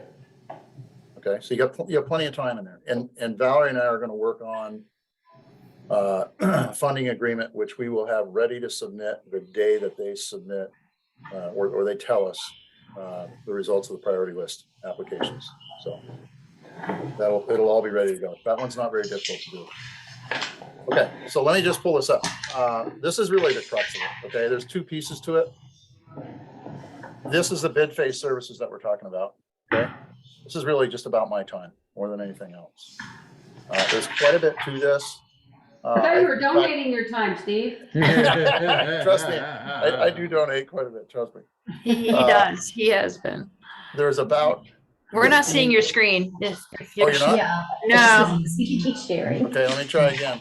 I don't know who you're sharing with, but it ain't us. Okay. There you go. There you are. You see me now? Oh, that's lovely. Nice shot. Yeah, Oh, there. that's me Let running me try on the this. beach. I have that same one. All right, this is, I'm just pulling up my Excel spreadsheet, right? I think it's a little easier to see than the PDF that I sent you guys. Sure. So here is the bid phase section of that. Okay, it's about $11,000. There's about 15 major milestones in here that are included in this. I didn't include them all on here, but if you look at the schedule, and there is a ton of paperwork in the middle of all this. So that's really what that represents, okay? This is where the majority of the money is. And this is 100% about assumptions that will occur in the field due to construction. So I haven't gone through all of this other than with Valerie and Jill, but because of the time of year that we're bidding this, in other words, it would be ideal to bid this in the middle of winter, right? And that's really what our goal was. We couldn't get the state to get off their duff and give us the information we needed to put this out to bid and the okay to do it. When we finally got it, we got underway within a couple of days. And the DDE information, we had a 30-day window to get the disadvantaged business enterprise information out to folks. We did that. And that window will expire, I think, at the end of the day today, actually. So that's why this is going on the state's bid list on Wednesday. What we decided to do was to give, I really think this is about a 10 to 12 week project at the most. Because I think a lot of the contractors are going to have the majority of their work lined up by the time they bid this project. We wanted to make sure that they weren't squeezed in time, because time really equals money when it comes to construction. So if you tell a contractor, for instance, look, we're gonna put a timeline that we think is reasonable in here, and the contractor looks at that and says, you know, I'm pretty busy. If I'm going to bid this project, I'm going to throw a really high number at it. If I get the project, then great. If not, that's okay too, but they're going to put liquidated damages in at the end of this, which we are. And I want to avoid the liquidated damages. So rather than, we really are after as low a number as we can get, right, in terms of the bids. That's really what we're after. So we gave them 100 days, which is really about 14 weeks, rather than, I would say normally we would probably give them 10 to 12 at the most. That's what these numbers represent. I think, in all honesty, this is all about time and materials work for us. And there isn't anything I can do about this. All of your permits require us to have full-time oversight out there. The DWSRF funding program requires the same thing. They require us to go through and have weekly meetings, and, you know, I've got to do meeting minutes for state and for you folks every single week. I've got to be on site a certain number of hours a week. Anyway, everything's pretty set in stone, and it's just simply about how long this takes. I honestly don't believe, I think this is a pretty conservative number, and that's the big part of this. Okay. I think this is going to come in around 600 hours, but that's a guess. I would rather at this stage, remember, this is all time material. So if it only takes them 10 weeks to get through this, there's only going to be 10 weeks worth of time in here. Okay. But I would rather set up a time materials budget that I'm pretty confident we aren't going to exceed. And you folks are probably going to come in under. So Steve, what would happen if in the highly unlikely instance that the hours go beyond what's projected and additional expenses are, since this is a not to exceed proposal, what happens then? So I set up the liquidated damages to make sure the contract is that's what covers that. So in other words, if it goes beyond this, if it went beyond 14 weeks, Valerie, first, we would be well into December. And at that point, the contractor is going to pay you essentially $1,000 a day, which is going to cover my expenses. Got it. Yeah, they're not going to be very happy about doing that. And that's the downside of having a very short construction window, right? I think you're going to get much higher bids if we really try to tighten up that window. That's Would what I'm we worried have to amend your contract again? Or No, does this this cover is that? it. What Okay. you have, I'm just showing you the spreadsheet that's in the very back of the amendment. Sure. that I sent you. Okay, that's what this represents. Yep. Better bids during the winter time. And I can pull that up on the screen if you'd like. I think everybody has that in front of them though. No, we're good. This number plus this number are the total that you have in the amendment. Mhm. Okay, so I believe it's $121,000. And again, it's 100% about the assumptions that we're making right here. So if I go ahead and assume there's only going to be 10 weeks of construction, and this ring really comes in at 14 weeks of construction, number one, I think the contractor is going to throw a higher price at you folks. And number two, I'm probably going to be under on what we assume. I'd much rather give you a conservative number and say, this is what I think it's going to take, and this is a pretty conservative number, and I don't think we're going to have to come back here again and do this again. Because it's a big deal to go through the state again and get the amendment. It's a long process. Steve, I gotta ask because this is beyond my brain capacity here. Okay, yeah. So ultimately, when I'm looking at the numbers here, the increase in cost is 121,000 beyond what we originally budgeted? Is that what we're saying here? No, not at all. We only budgeted for the engineering cost, for the design and permitting costs. Okay, and that's intentional. The state wants you to do it this way. Yeah. Roughly 21,000. Right. That's right. This is a known. Go ahead. Go ahead. Finish your No, thought. I was going to say this is every single project is done the same way. Okay, so we go through the step 2 services, the design and permitting services, and then we go through the step 3 services, which these represent, which are the construction services. Every single project is done this way. This isn't a change that was unknown. What's unknown really, or what assumptions are we going to put in here, right, to come up with these numbers? So my goal for you guys is to get the lowest possible bid out of the contractor that we can get. If it ends up costing us a little bit more money here, if for instance, our bids come in $100,000 cheaper, right, because we did this and we allowed them some extra time and we spent $10,000 more in this part of the contract, that's a pretty good deal for us. Pretty good swap. Yeah, it is a pretty good swap. Exactly. Are the bids out yet, or? No, they've said it'll be out Wednesday. Wednesday. So is it in here that it has to be repaved back before winter flies? Yes. Well, You're pushing, end of Yep. October, you're pushing before plants are closed. They got their own, well, some of them got their own. Well, it plan. depends on who gets it, yeah. That's Oh, right. yeah, by Thanksgiving, it's gotta be paid before Thanksgiving week, for sure. That's right. Pikes closed The week before. usually Thanksgiving weekend. They're done that week. Yeah, when they go home for Thanksgiving, they don't open back up. And I So think Steve, you substan- said something about could go in December. Is that if you awarded that bid, let's say by June 25th July, or something, August, September. would they that's- start by July 25th, 30 days, or they're gonna say, we're gonna go in there in September and October, November and hope to get it done and patched in by the paving plants? Do we have in the contract, is there something that says after awarding the bid, the contractor has X number of days to get started? It will, and we're going to assign a notice of award, right? And then there's going to be a notice to proceed. And there can be a difference in timeline in that. I think you're probably going to want to leave a couple of weeks in there.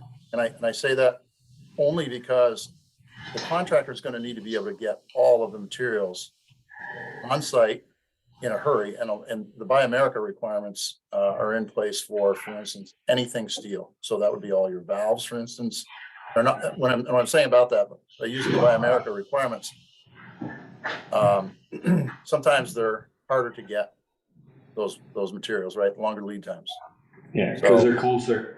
If you're getting them from India, you can get them in a week or two's time, but if you're getting them from the US, it takes a month. Yeah. So you're right, but I think one of the things that Valerie and I are gonna and Jill, I should say, as part of this as well.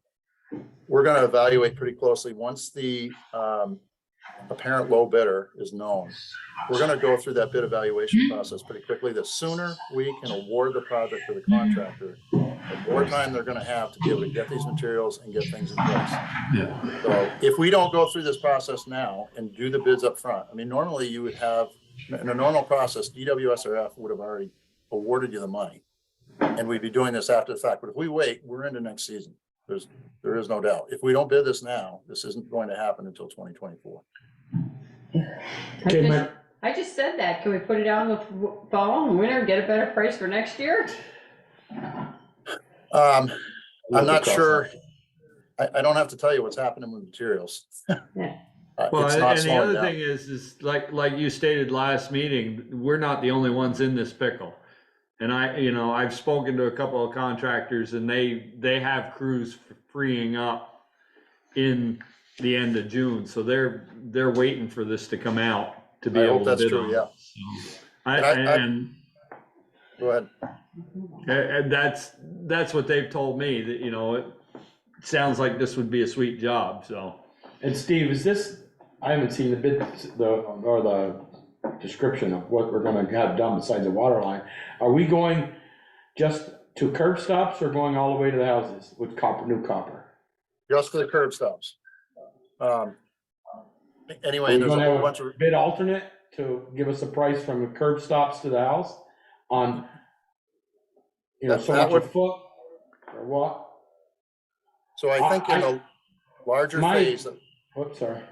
Go in the ahead. larger phase that we're talking about doing, right, not Pine Street specific, but to the remainder of the project, we've had a long discussion about that. The reason that I recommended to Valerie and Jill that we not do that here is that they're going to require you, EPA is going to require you to have construction easements for every single one of those properties. That's not going to happen in the timeline that we have.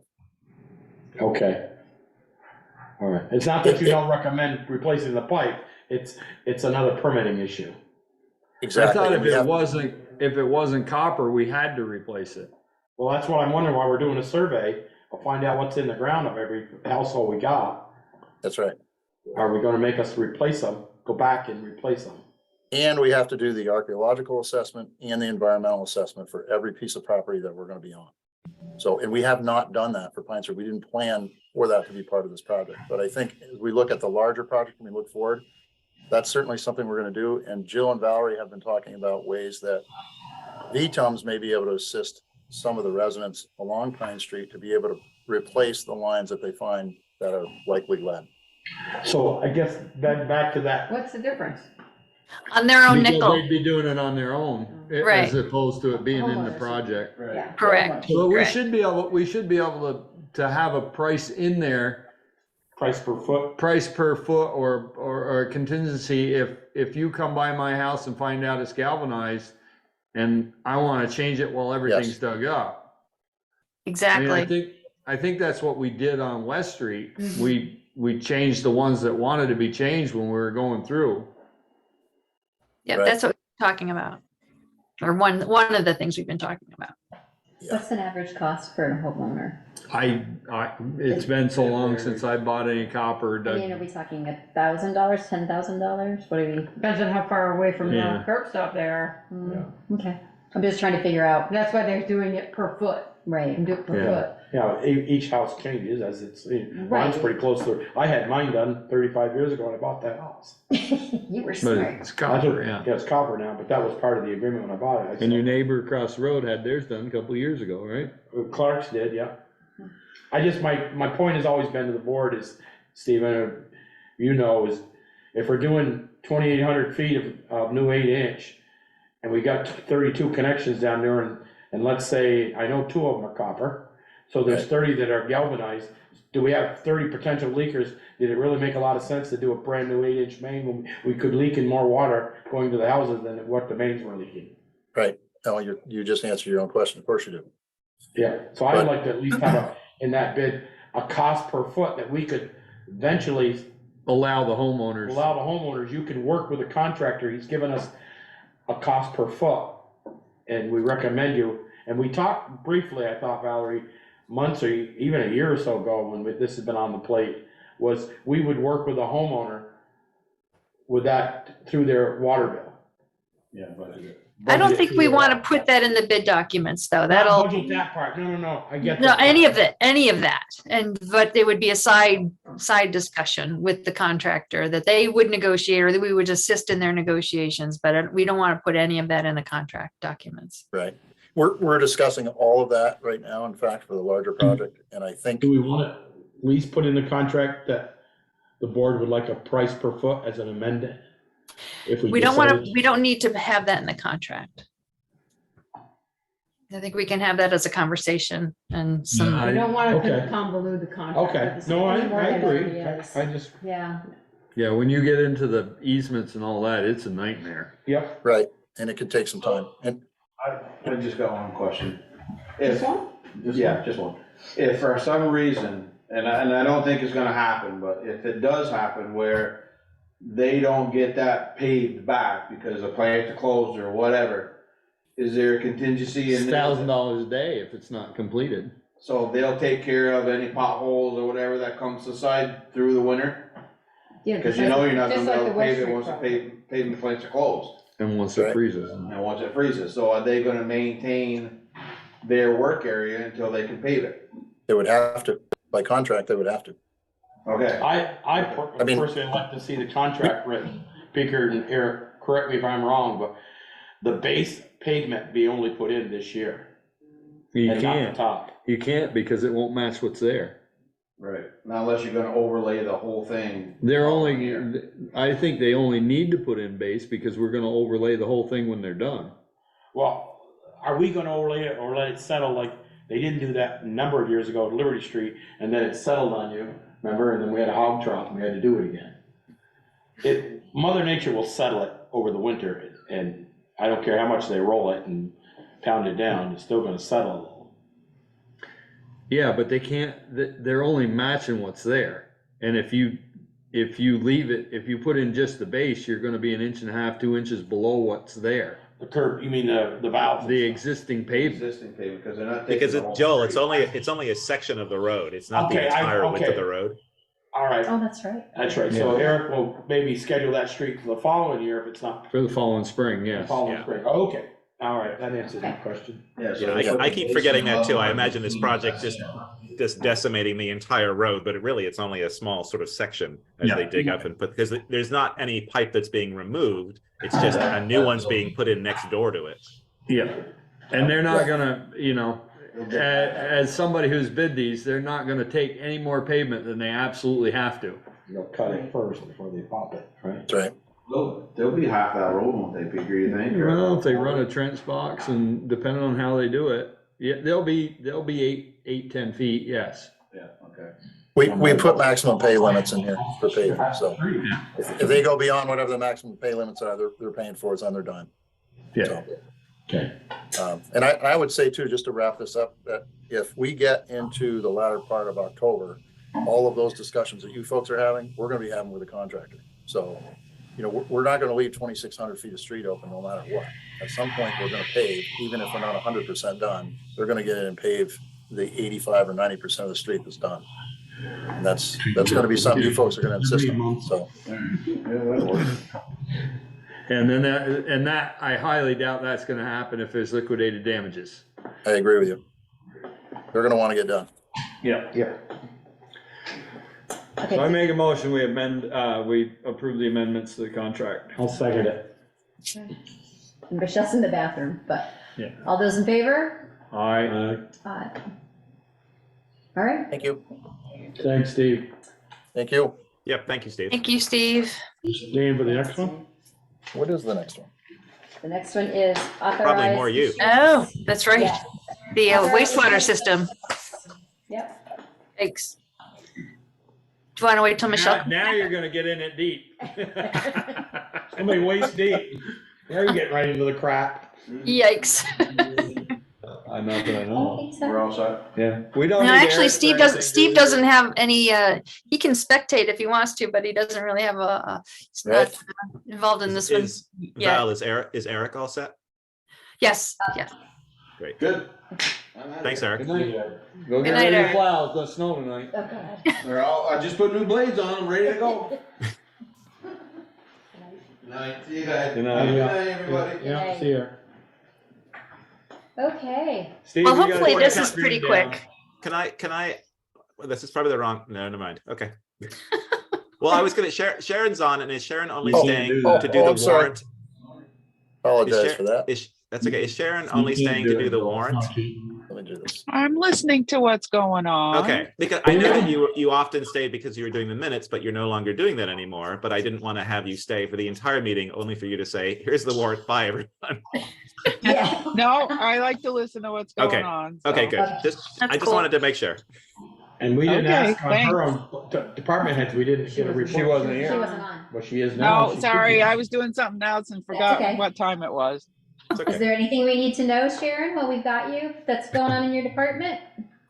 Hopefully I'll get the water bills out this week. We've been working really strongly with EJ Prescott and Nemrick and Jill and I to try and figure out why we have so many meters that aren't reading and what's things that we didn't know how to do. So I've learned a lot about our program now.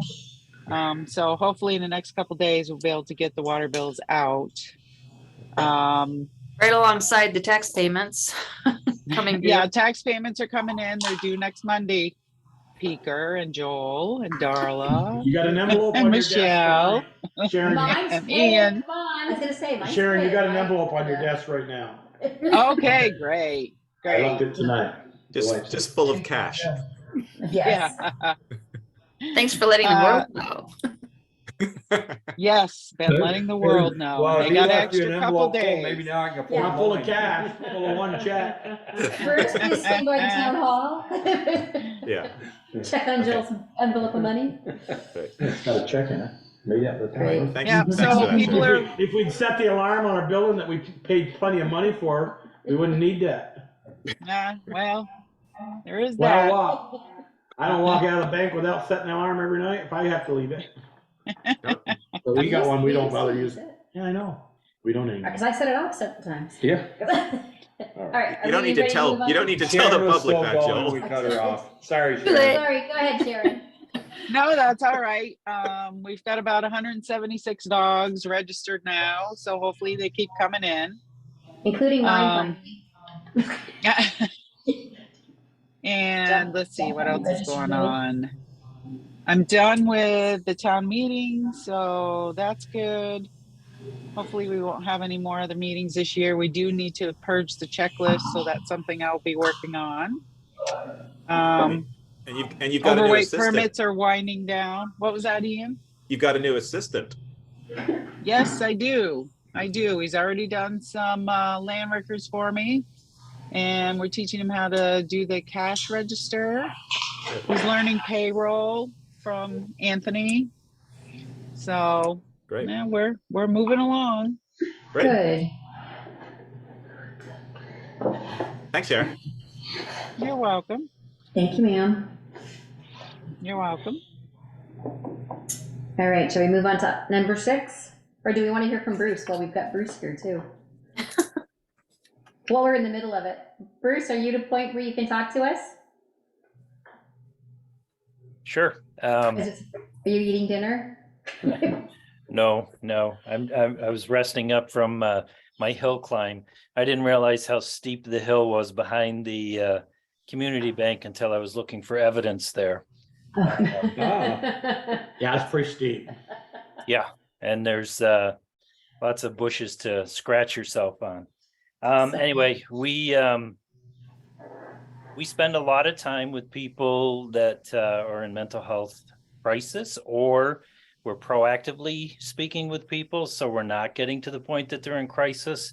I don't think I emphasize enough how much the officers go out of their way to meet with people throughout the week and check on them, especially after we've had an encounter with them. We'll spend easily half an hour to an hour with a person trying to assist them. And it's gotten to the point that some of the agencies that get assistance, or excuse me, provide assistance for them, are reaching out to us because of our connection with the residents. So I've got to do a better job of promoting how much these police officers go out of their way to be proactive with our residents and try to assist them as much as possible. I don't want to create an incident report every time we do that, because then the list will just continue to grow. But we do spend a lot of time with people. And now that the weather is nicer, people are out, and we've been dealing with some juvenile issues as well. But other than that,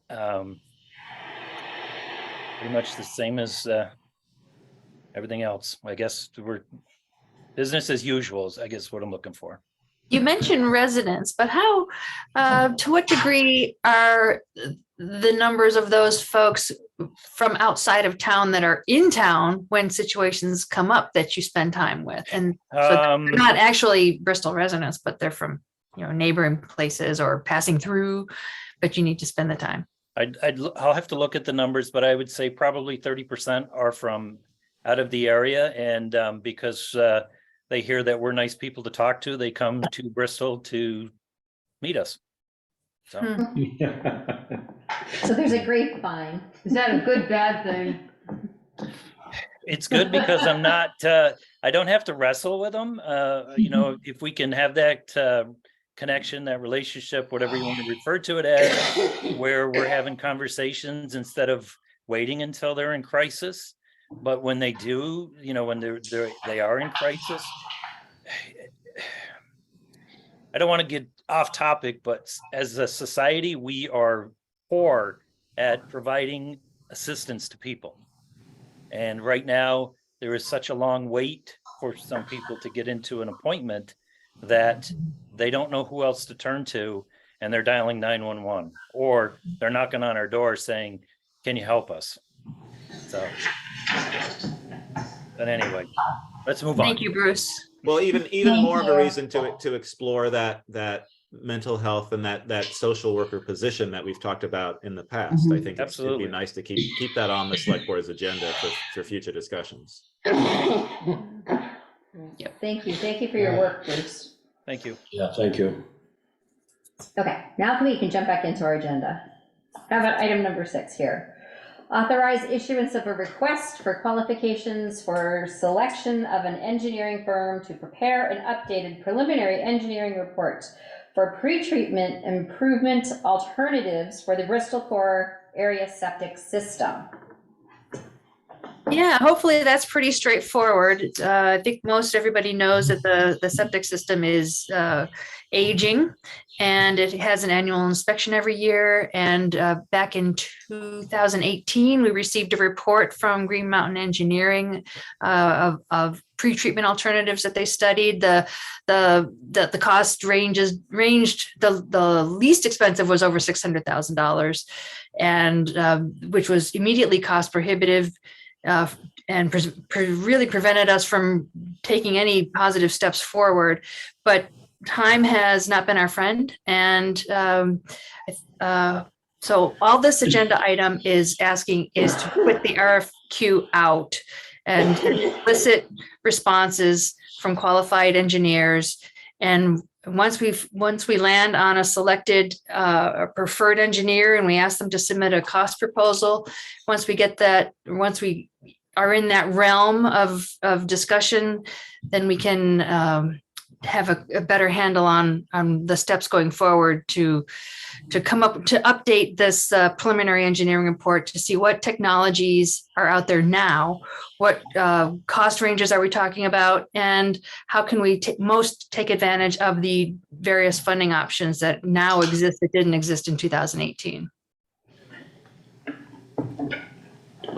So right now, you just want an authorization to put up just the RFQ. Yep. So moved. Doesn't commit us to do anything more, but we would want to consider it for sure. Second. So you have a motion and a second. Any other discussion? Yeah, I have some discussion. And Val and I have talked about this, but I want to sort of make it public. Sort of the reasons behind looking at this particular kind of project.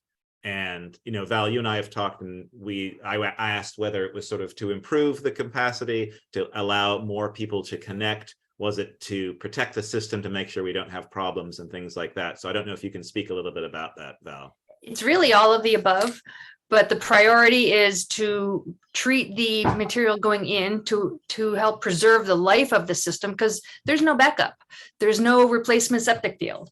And so it's in the community's best interest to maintain that system as highly best as we possibly can, which includes pretreatment of the material going in that would enable the capacity to increase either among the current property owners that have existing businesses that could perhaps expand the number of seats or some other expansion to their enterprise, or perhaps the district itself, the district boundaries to include further up North Street or further to the west, a little bit, not a whole lot, but just a little bit. But again, the priority really is maintaining the health of the system. Okay, super, thank you. Mm-hmm. So this would, we'd have to pay for this out of pocket or apply for a loan for it at this point? Through the Clean Water Revolving Loan Fund, we hear that there's still this up to 50% forgiveness available for planning loans. So that's an option. But yeah, some of it would have to come out of the towns or the district's resources. Val, can I add to that? Please. Okay. So Val is absolutely on the money, but really this system was designed for a hydraulic capacity of about 20,000 gallons a day. You folks use about 8,500 gallons a day per day today. About 5 years after the system was designed, state came out with some additional monitoring requirements. So they started looking at, in addition to total flow, they started looking at biological oxygen demand, total suspended solids. There were a whole bunch of things that got put into a new permit that you received. Today, and really what's driving us, Val's completely accurate in telling you it's about the health of the system, but we average, when we look at flows, we average 2 years, and there's a formula we use to come up with what the average loadings are for total suspended solids and BOD. So what's really happening, right? We average the 2 years, including the first year, which was COVID, and your flows were way down. And we still, last year, when we went through the inspection, you still rode right on the limit of the permit. When we get to this inspection season, which is going to happen in about a month, you're going to exceed your limits, I'm confident, by quite a bit. So the state's going to come back to you and they're going to say, okay, you've exceeded your limits for this. What is your plan to do it? And that's really what Val's after. She wants to make sure that she goes in and says, okay, here's the town's plan. We've put out an RFP to hire an engineering firm with expertise in municipal wastewater design. And that's really important, by the way. This is a specialty in itself. And I think you really want to hire a firm. This is like kind of going to the family doctor or going to the orthopedic surgeon, right? That's really the difference here. And you in this case want to go to the orthopedic surgeon. And that's the right move. There's so much new technology that's moving along, even in the last 3 or 4 years. Since that original study was done by GME, there's a whole bunch of new technologies that have come out. And I think you guys would be wise to hire a firm with that kind of expertise. So, and by the way, this process is going to allow you to qualify for a whole bunch of federal funding that you wouldn't otherwise qualify for. Okay? Yeah. So by doing this, by the way, you're going to be able to hopefully, that's part of this process, get back up to an allowed capacity of 20,000 gallons a day. So all of those questions that you had, can we expand the downtown? Can we expand our businesses? We have more, more wastewater capacity. The answer to that is yes. You're going to be able to go from your flows today, hopefully, of 8,000 or 9,000 gallons a day up to 20,000 gallons a day. That's the goal, or should be the goal, I think. Thank you, Steve. That was terrific. Yeah. Okay, so we had a motion in a second and some discussion. Any other discussion? Okay, hearing none. All those in favor? Aye. Aye. All right. Thank you. You're welcome. What's up next? This should be a quickie. Let's see, yes, number 7, approve and sign the loan RF 3-498-1.0 loan documents from the DWSRF Waterline Inventory Project. Well, there, I signed it already. I'm gonna say so moved, so Sorry. moved and have Darla sign it. I'm signing it right Second. now. Okay. Was that Joel who seconded? Yes. Yes. Thank you. All those in favor? Aye. There we go.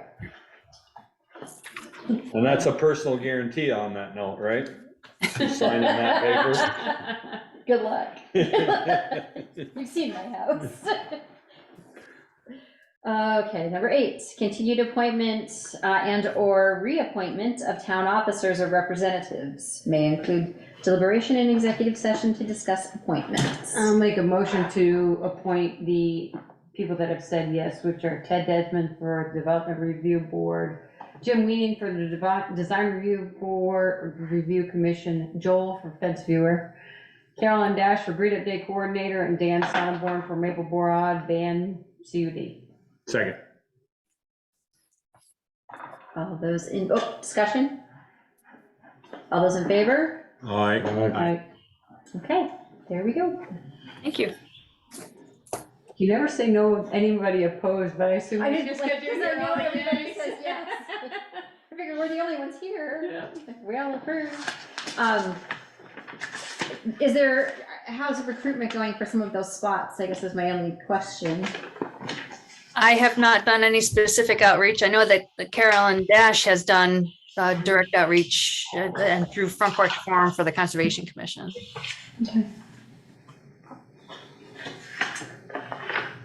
I should Number say 9. yet. Number 9, review and approval of the March 27, 2023 meeting minutes. Hopefully folks had a chance to look at them. They went out earlier this afternoon and were posted. I have not had a chance. I did not look, but I think Joel had. I some did, minutes. and well, I'll start, I don't know why I didn't check page 1. Maybe you liked page No, 1. that's not it. But anyway, page 3, Valerie. At the top, Eric responded that investigating the possibility of changing from a line strum delivery of a design. It says diesel to a new company. It's not diesel, it's actually diesel additive, it should say, I believe. Right, Peter? We're not switching, we're not buying new diesel, we're buying a diesel additive. It's the DEF. DEF, it's called. Great, for diesel. thank you. Okay, and then on page. Diesel exhaust fluid. Yeah, diesel exhaust fluid. Page 4 at the bottom. I didn't remember anybody discussing the septic capacity at the fire station if we built it. It was under the police station being renovated or built over there. I don't remember ever anybody mentioning the septic capacity at the site. And it says here, and discuss septic capacity. I think they did. Did yeah. they? Okay, I That had was a on question there. So page 5 was fine, page 6, and then page 2, here it is. You already cleared that. Page 2, when the listeners were talking, they had some questions answered regarding appraisal of large municipal buildings. I think we wanted the large commercial Yeah, wasn't municipal. buildings, Wasn't municipal, yeah. not municipal building. They didn't ask a question about appraising. This is a municipal building, the town fire station. This was commercial buildings, I believe. Correct. They were talking Yeah, about that's the right, Joe. And Thank then page Good 7, catch. I looked it up last, you got down, the warrant was for the amount of $6,190.54. Yeah, that's not right. And it was actually, here's the paperwork for it. From 3/27, it was $80,190. If that 6 should go away and it should be an 80 there. $80,190.54. When I saw that, I go. It's good to have that correct. I said, I don't think we've ever done a pay order that low. So I says, I gotta look that up. So that's the ones I had. Good catches, Joe. Okay, that's it for me. But if we wanna wait for theirs, that's fine. But those are mine, so I won't have to repeat them next month or in 2 weeks. Okay, that's all I had for minutes. Alrighty. So that's waiting till the next time? Yeah, I'll try and go through them tomorrow. Well, you have 2 weeks now. Try tomorrow. If you're like me, you'll procrastinate and it'll be the day after the meeting again. So number 10, consider amendment to the March 13th, 2023 meeting minutes regarding appointment of town officers. And make a motion to approve the March 13th, 2023 minutes with the amendment, or the amended version. Second. Discussion? All those in favor, say aye. Aye. Thank you. Thanks. Authorization of accounts payable and any liquor or tobacco licenses. The warrant is $39,493.50. And there are liquor. Did I get it right, Sharon? Sorry, I stole your Yes, you thunder. did. Yay. And there is a liquor license in there, isn't there? There's three. Several. Several of them. Yeah. I make We a have motion to snaps. approve I all. signed everything it said signed. Okay, ahead, so Sharon. we have snaps, they have a first class, a third class, and outside consumption. The Legion has a first class, third class, outside consumption, and their tobacco license. And then the last one is South Mountain that has a first, a third, and an outside consumption. And the terms that we usually put with them is they can't serve alcohol on the porch after 10 o'clock. And the tavern must close by midnight with all the customers out, exception New Year's Eve. They can stay open until 1, as long as Bruce still agrees. And then the tavern must close their overhead door by 10 p.m. if there is music. So, Motion to approve is recommended? Yeah. That work? Yeah. I have a quick question. On the American Legion, I know they're, their outside consumption, they're fenced in. We don't ever put any conditions on that one because it's fenced in. Okay. They can't believe that, area. Was there a second to that? I second it. Okay, Michelle. All right. All those in favor? All right. All right. Thank you. thank you. Welcome, Sharon. Select Board Roundtable. Michelle. I don't have much. I do want to thank Eric and them for grading the roads, but talking with Eric, I mean, our road has been destroyed just from people spinning out and digging it up. It's like open season when you see it's freshly graded, but I do want to say I appreciate them doing it. Joel? Just a couple of things. I actually saw, wasn't VTUMS, but there was some water guys out, must have been testing yesterday, Yep. Easter Sunday, listening to fire hydrants and stuff, putting into, he had headgear on and stuff, so. It was the leak detection Yeah, we're exercise. trying to find that leak. And people, again, if you see any water bubbling in the ground, call us, anybody out there in the water district. And Valerie, are we gonna do any sidewalk bids this year? We're gonna put any, replace any I have sidewalk? not been prepared to do anything.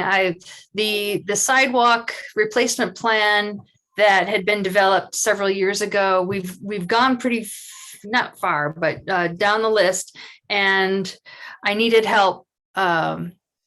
I reached out to the Bicycle Pedestrian Advisory Committee for help in updating that list because it wasn't clear to me what next ones needed to be done. So the scope of work, I need clarification on what the scope of work needs to be. Well, Pete Coffey's back from Florida and he walks the streets. Maybe we could ask him. He would probably give us what he thought was good and what wasn't. He did it before. And when Did did we he do the last originally one? do the list we have? He did. Yes. Yeah. Yeah. 2016, 17. Yeah. So some UVM students will be working with the Bike Ped Committee to update this inventory and priority. That's great. Okay. And, Yeah. When we had the company that actually came up and did a decent job on East Street from Connecticut, was that this year we're wrapping up, or was that before July 1 of last year? Doesn't matter, it's capital money. Oh, it's capital, sorry, Peter. I just was wondering, should we get, maybe because it's late, hold off, put something out in October or November to start 24 and do a big bunch again? That's quite possible. Yeah. Once we have the list updated. Yeah, okay. Mhm. And that's all I had. Beaker? Verney Cemetery. Which one? And, That's Harts Carver? yeah. That, you saw a head note written here to Peter. or the tree guy from Job Corps there, and he said he hadn't called me. I'm gonna call Job Corps again tomorrow.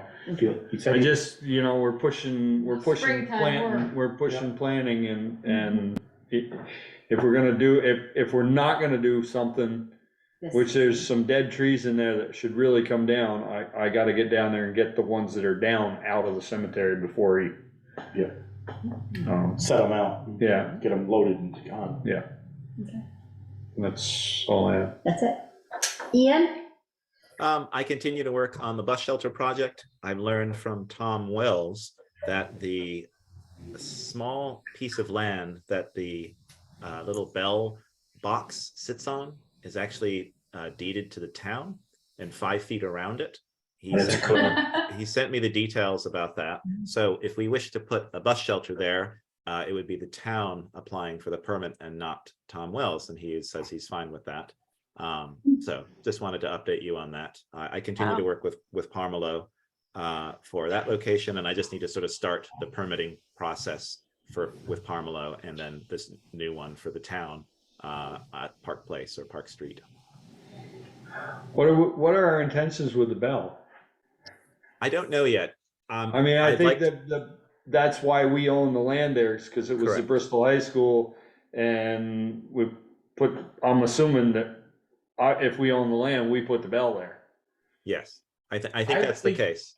And I know that, Joel, you've expressed that staying there, it is a great location for the bus shelter. And since we've run into the ability not to place it on church property, this was sort of the next best location. Initially, I thought about removing it and speaking with Reg at the Historical Society to see if they perhaps wanted it. But I looked over the materials as I was over there a couple of days ago, and it's sort of nice to have, and it's great to have that history. So, and Tom, I don't think he's against keeping that building there. It would just have to be placed maybe in between the two trees that they have there on his land. And he's open to that. So it wouldn't too, have to if we leave the wanted to. building, so to speak. Yeah. Correct. So it would be moved over. You'd have two structures there. It definitely needs a little bit of work. It needs some paint. It needs sort of cleaning up with the display part of it. But it's if we can't really do the opposite, because between the trees isn't a tremendous amount of space, and it starts to go right where those parking spaces are to put a bus shelter structure. So I still feel that the structure would sit better where the bell location is, but I'm definitely happy to explore just moving that between the trees and talking to Tom about that. Put a bell tower on the bus shelter. You don't think so, Joel? That would have to be one sturdy bus shelter. I thought you were going to say on the old high school, put the bell tower back on there, but I was like, that's going to I cost. guess I go ask the $1 million question. So we voted to accept those ones over the mountain. Yes or no? Well, they were going on private private property. property. So They it's were present, so we didn't have to vote to accept them. Right. Well, I think we do. No, as long as the private property owner is willing to put them on the property, we don't have to accept them. Because we're not doing anything with them other than setting them up. Okay. Maintenance is part Because of. 5 feet, even if we put it over by the bell tower, 5 feet's not enough around that bell tower, unless you move the bell tower, which I'm not in favor of. Well, but the bell tower could stay on that property, just in another location. And then it have to be on, does Tom, I guess the Tom's question is, property. Tom That's and what- Carol, does you want the bell tower on your Yes. property? Well, that's what he just said. Yeah. He has talked. Or to them. Well, he'd rather have the bell tower? Tom seems amenable to having the bell tower on that property. I mean, as well as. Yeah, as well as the Issue shelter. by moving the shelter the other way. Okay. Right. So And again, the Joel, minimum- I know you have concerns about the shelters, Joel. I think it's something that we should try. I think we have this great opportunity. I think they're not the same as metal structures, but it's something much more unique. The property owners seem excited about them. So I think it's something we can try, but it is, TVT is responsible for their upkeep and maintenance. So if things do go wrong with them, it's their responsibility. And they don't want the bus shelters to fail. They want them to be successful and want them to work. So I think we should at least. Yeah, and I think the bell tower land is actually, have Reg check it, I believe it's owned by the school district, Bristol Town School District, because that was a Bristol Town School District building and not the town, even though it's the same pot of money, so to speak, and I think that's owned by the Bristol Town School District. The You're bell probably itself, right. the land is No, owned by the the town. land around that, you said that 5 around that and 5 feet around that is owned by the Yeah. town. I think it's not the town of Bristol, I think it's the town school district, Bristol Town School District. Which is no more, so it'd be the unified district. Right, that's what I think, we may have to peel this onion back a little further to put a bus shelter that I think should, at the minimum, have to go through DRB. You know, Joel, I've been on the fence back and forth between this, but I think my thought is that that bus shelter there fits with what's on the park in the wooden structure that's there, and that's why I didn't get real excited about it. I With the think tree it, house. yeah. Yeah, I agree. That, you know, and if Pomelo is willing to have the other one there, and we try it, and if it works, it works. If it doesn't, then we take steps to get something else. You know. So Or not, yeah. Yeah. If we hear an uproar, what the heck could you guys do down at Shaw's and down there with those bus shelters, and we wanna take them out, and Pomelo said, they're on my property. Yeah, there's nothing we can do. Well, They the- can't, if the he public- applies for the permit and puts it on there. Yeah, it's not up to us to tell them. Then why to are do we it. spinning our wheels, or why is Ian spinning his? He's not. He's not, he's just working with, I know he is, but it's, I would like to see us, I'd like bus shelters, I'm not against them. I would like to reach back out to Tri-Valley and say, would you purchase 3 like that we could all agree to? Or, and then, you know, and do that versus getting something that are free. Would we all, 5 of us, would we put those in if we had to buy them? but we aren't. We're putting not them buying in. I didn't ask that question. If we had to buy them, would you put those in if we had to buy those? You'd say, that's not where I wanna put my money into that type. I'm just asking the question. That's where I keep answering. If we had to buy those, I wanna get some shelters, but those aren't the type that I want. But it's apples and oranges for a number of Yeah. reasons for me. It's, for one thing, we don't own the property they're going on, and the people that do own that property want them. So that has nothing to do with us, it takes it out of our hands.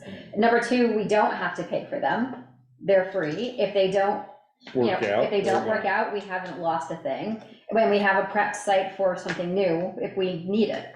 So that's my view of it. Well, there is a small expense to the town for the site preparations. Correct. But not for the whole, not like building. Right, not like right. putting Which in is, a and new The limited that's- one and time. that's gonna be ARPA money, that's supporting that. Right. But I think you're right, Joel. If the town pursued this, we probably wouldn't choose those, because I don't think we would think of that kind of design. We would go with a more traditional design. I did reach out to TVT and ask them about pricing, and it's in, you know, the $6,000 to $10,000 to $17,000 range. The bus shelters that they have in locations around Addison County, a lot of those were commissioned and handmade. And so it definitely has a very hefty price tag. And I don't know if these shelters weren't available to us and TVT says, hey, we want to do these bus shelters, we probably wouldn't be pursuing this project because we wouldn't have the money to do this.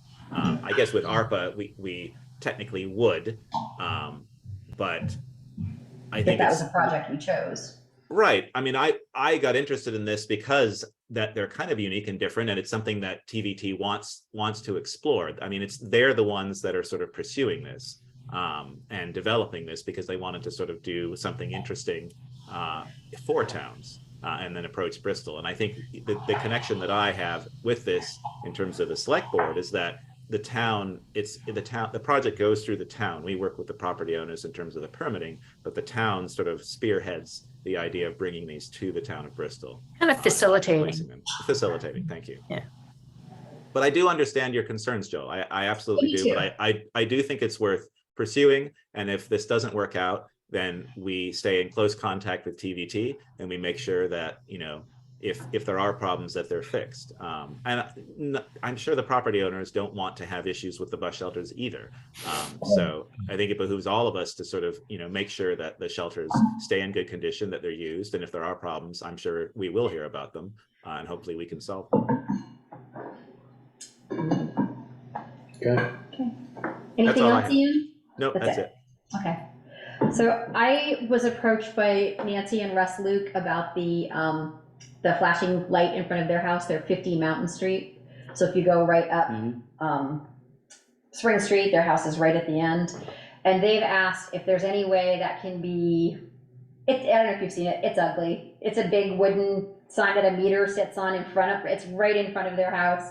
Nancy has beautiful gardens. She just asked, is there any way it could be updated so that it might be a solar?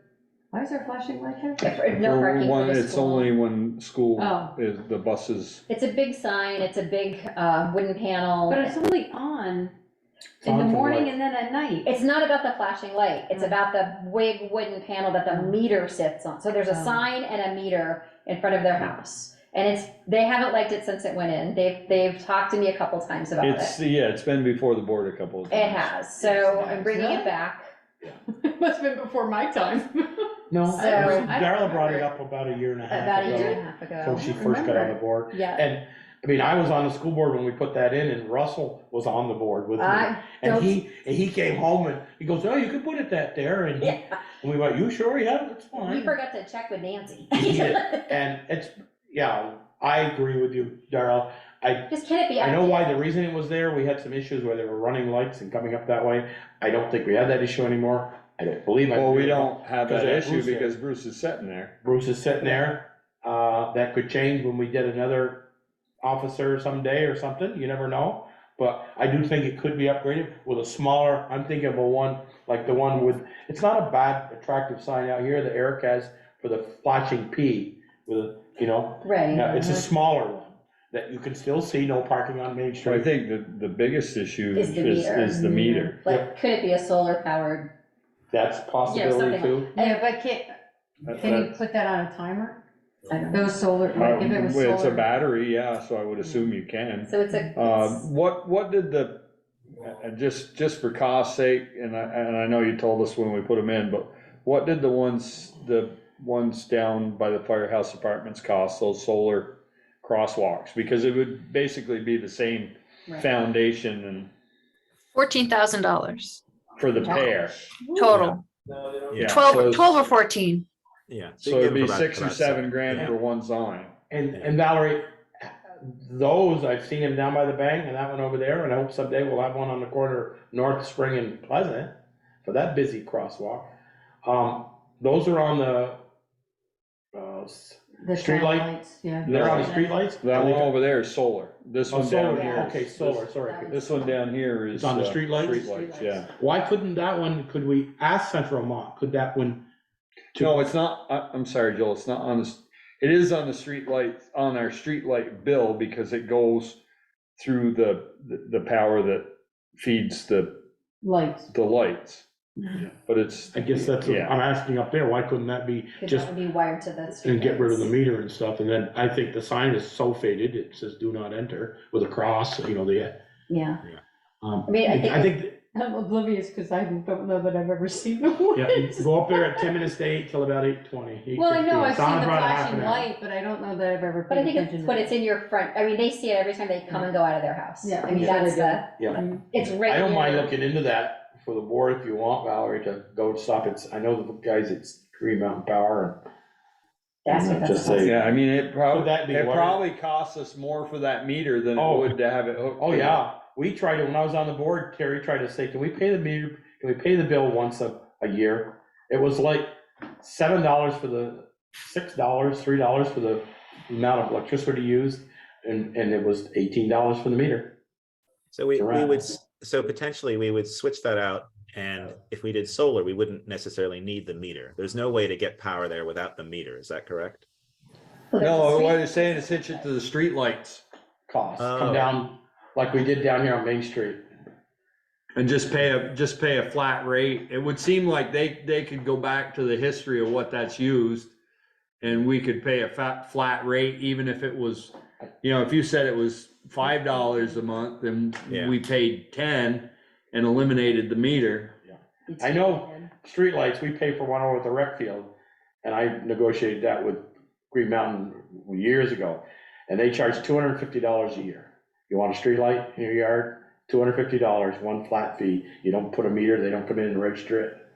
That's Okay, I'm just remembering getting lighting bills over there that were. Yeah, but They that were was pretty different. high. No, it was $250 to put a street light. They maintain it, Okay. they change the bulb for you. Oh, I see. I was thinking. You pay lights the on power, but. You I was pay the thinking power. lights on the field. I was like, No, no, ooh, no, I no, remember not getting for- bills that not for those. were hefty, yeah. Yeah. Okay, so Really? so Joel's gonna look into that, the potential of tying into the streetlights, but Green Mountain Power wouldn't do the actual unit itself, would they? Do they supply those, like You the probably flashing have to get an lights? electrician, they'll bring the power down to the pole. Well, the Okay. light's on the, isn't the light Lights on a the pole, sign? On the light's sign. on the sign. And you Right could next to the pole. eliminate the meter, the big wooden meter Yes. Yeah. thing, and I think that That'll go a would, long way to making. yeah. Okay, let me, I when mean, I the walk up power's tomorrow, I'll already take a look at there. it. The Yeah. power's already there, so it's just a matter of Connecting eliminating it. the meter Yeah. and negotiating a deal with them. If Valerie, you or Sharon could send me a copy of that meter bill, so I'd have an account number to talk with them about. And they may say, yeah, we can do that. Here's the history of that thing you used, $10 worth of power a month. I'll have to look because there isn't a separate bill just for that. So it Or must does be the on school another pay it? one. The school Yeah, I may don't pay think that. we pay. No, school pays that. Now I know that. School pays that bill. How much longer are we gonna be, cause my ride's here, We so- should We be should just be. about done. Yeah. Well, we have executive session. Oh, dang right. We do? No, put it on the side. Brief. I can give you Okay. a ride home, Michelle. Yeah, I can either too. Okay. Well, thank you for volunteering to. Okay, to I'll look into that. I appreciate I that. agree with it. And I won't let the. I kind of first started that up there, full circle, about in the 80s, late 80s. Thanks. I will let Nancy know. Okay, that's all that I had for this evening. Town administrators report. The only thing I would add to the TA report, which I already did sort of mention in there, I did receive confirmation today that the Mulligan dog barking situation continues to be improved. So, improved. yes, so It didn't sound like it was gonna be good. Right, no, it began improving a little while ago, and it's still on the improving track. So it's good. Things are good. That's good news. Yeah. Good news. Great. Is there any other business, correspondence reports or correspondence received? I would just have folks refer to the little list that's in the TA report or look at the website to see what's listed there. Oh, I was just gonna ask, sorry, Darrell. I'm reading over the minutes, should we have it for people, when we're all gone and they're pulling these minutes up, when you said staff present and board present, some of you aren't really present. Should it say in parentheses Zoom or a Z there behind their name if they're by Zoom? Well, they're present in the meeting. I'm pretty sure I'm present. Yeah. Not present would be a know. screen that Well, would just, not have me on it. That's all I was wondering, should it say that, so we should, or Zoom, like everybody that you had listed in the minutes, none of them were here. I can tell you think when that's fine. I go to state meetings and read state meeting minutes. They it- say the it same- Does they- not, Okay, it does same. not I just was designate. wondering. Does it ever say hybrid meeting? At the top of the agenda, it does say, Say hybrid. well, it doesn't say hybrid, but it says you can be joined via Zoom. For those that, now they're in full session, but when Okay. they were hybrid. And then, should we have, when we go in executive session like tonight at 6:30, should we have a separate Zoom account? So people who jump in early, A Zoom ID. a and I separate Zoom ID, or just a point of, should we? To think We've done about. it both ways. When we did it last time Zoom's real and good we about used the putting waiting them room, back out, that putting helped. them in the waiting room. You can do that, and we can also do a breakout room. So we could start the meeting with our normal link, and we could create a breakout room. Val can do that, and then just put us in that room. And anyone coming into the meeting would just see no one there, A blank room. and then we would leave the breakout room. And we have that ability. I turned it on, so we could I just experiment don't- with that. Yeah. I just don't wanna, one of us say something, that executive session about personnel or something, and somebody was in. Somebody pops Yeah. in. Right, Absolutely. right. Yeah, we had awkward experiences in the past with different links, and some folks got the link and some didn't, and there was confusion, and then there was the conundrum about whether the select board could be logged into two meetings at the same time, kind of thing. Right. And Yes. Yeah, It Val, got Val and complicated. Val and I could do a little test on that, to test the breakout room, to see if that actually works before Yeah. we would explore it in a real meeting. Okay. Great, so do we need executive session? Yes, for a few minutes? Yes. Yeah. Yes, okay. Yes. Michelle, you want to do your thing? I make a motion that we enter executive session to discuss personnel and potential real estate negotiations, part 1 VSA, section 313. Thank you very much. Good night, Jim. Good Night, night, Jimmy. Jim. Hi, Jerry. Night, neat. And stopping recording.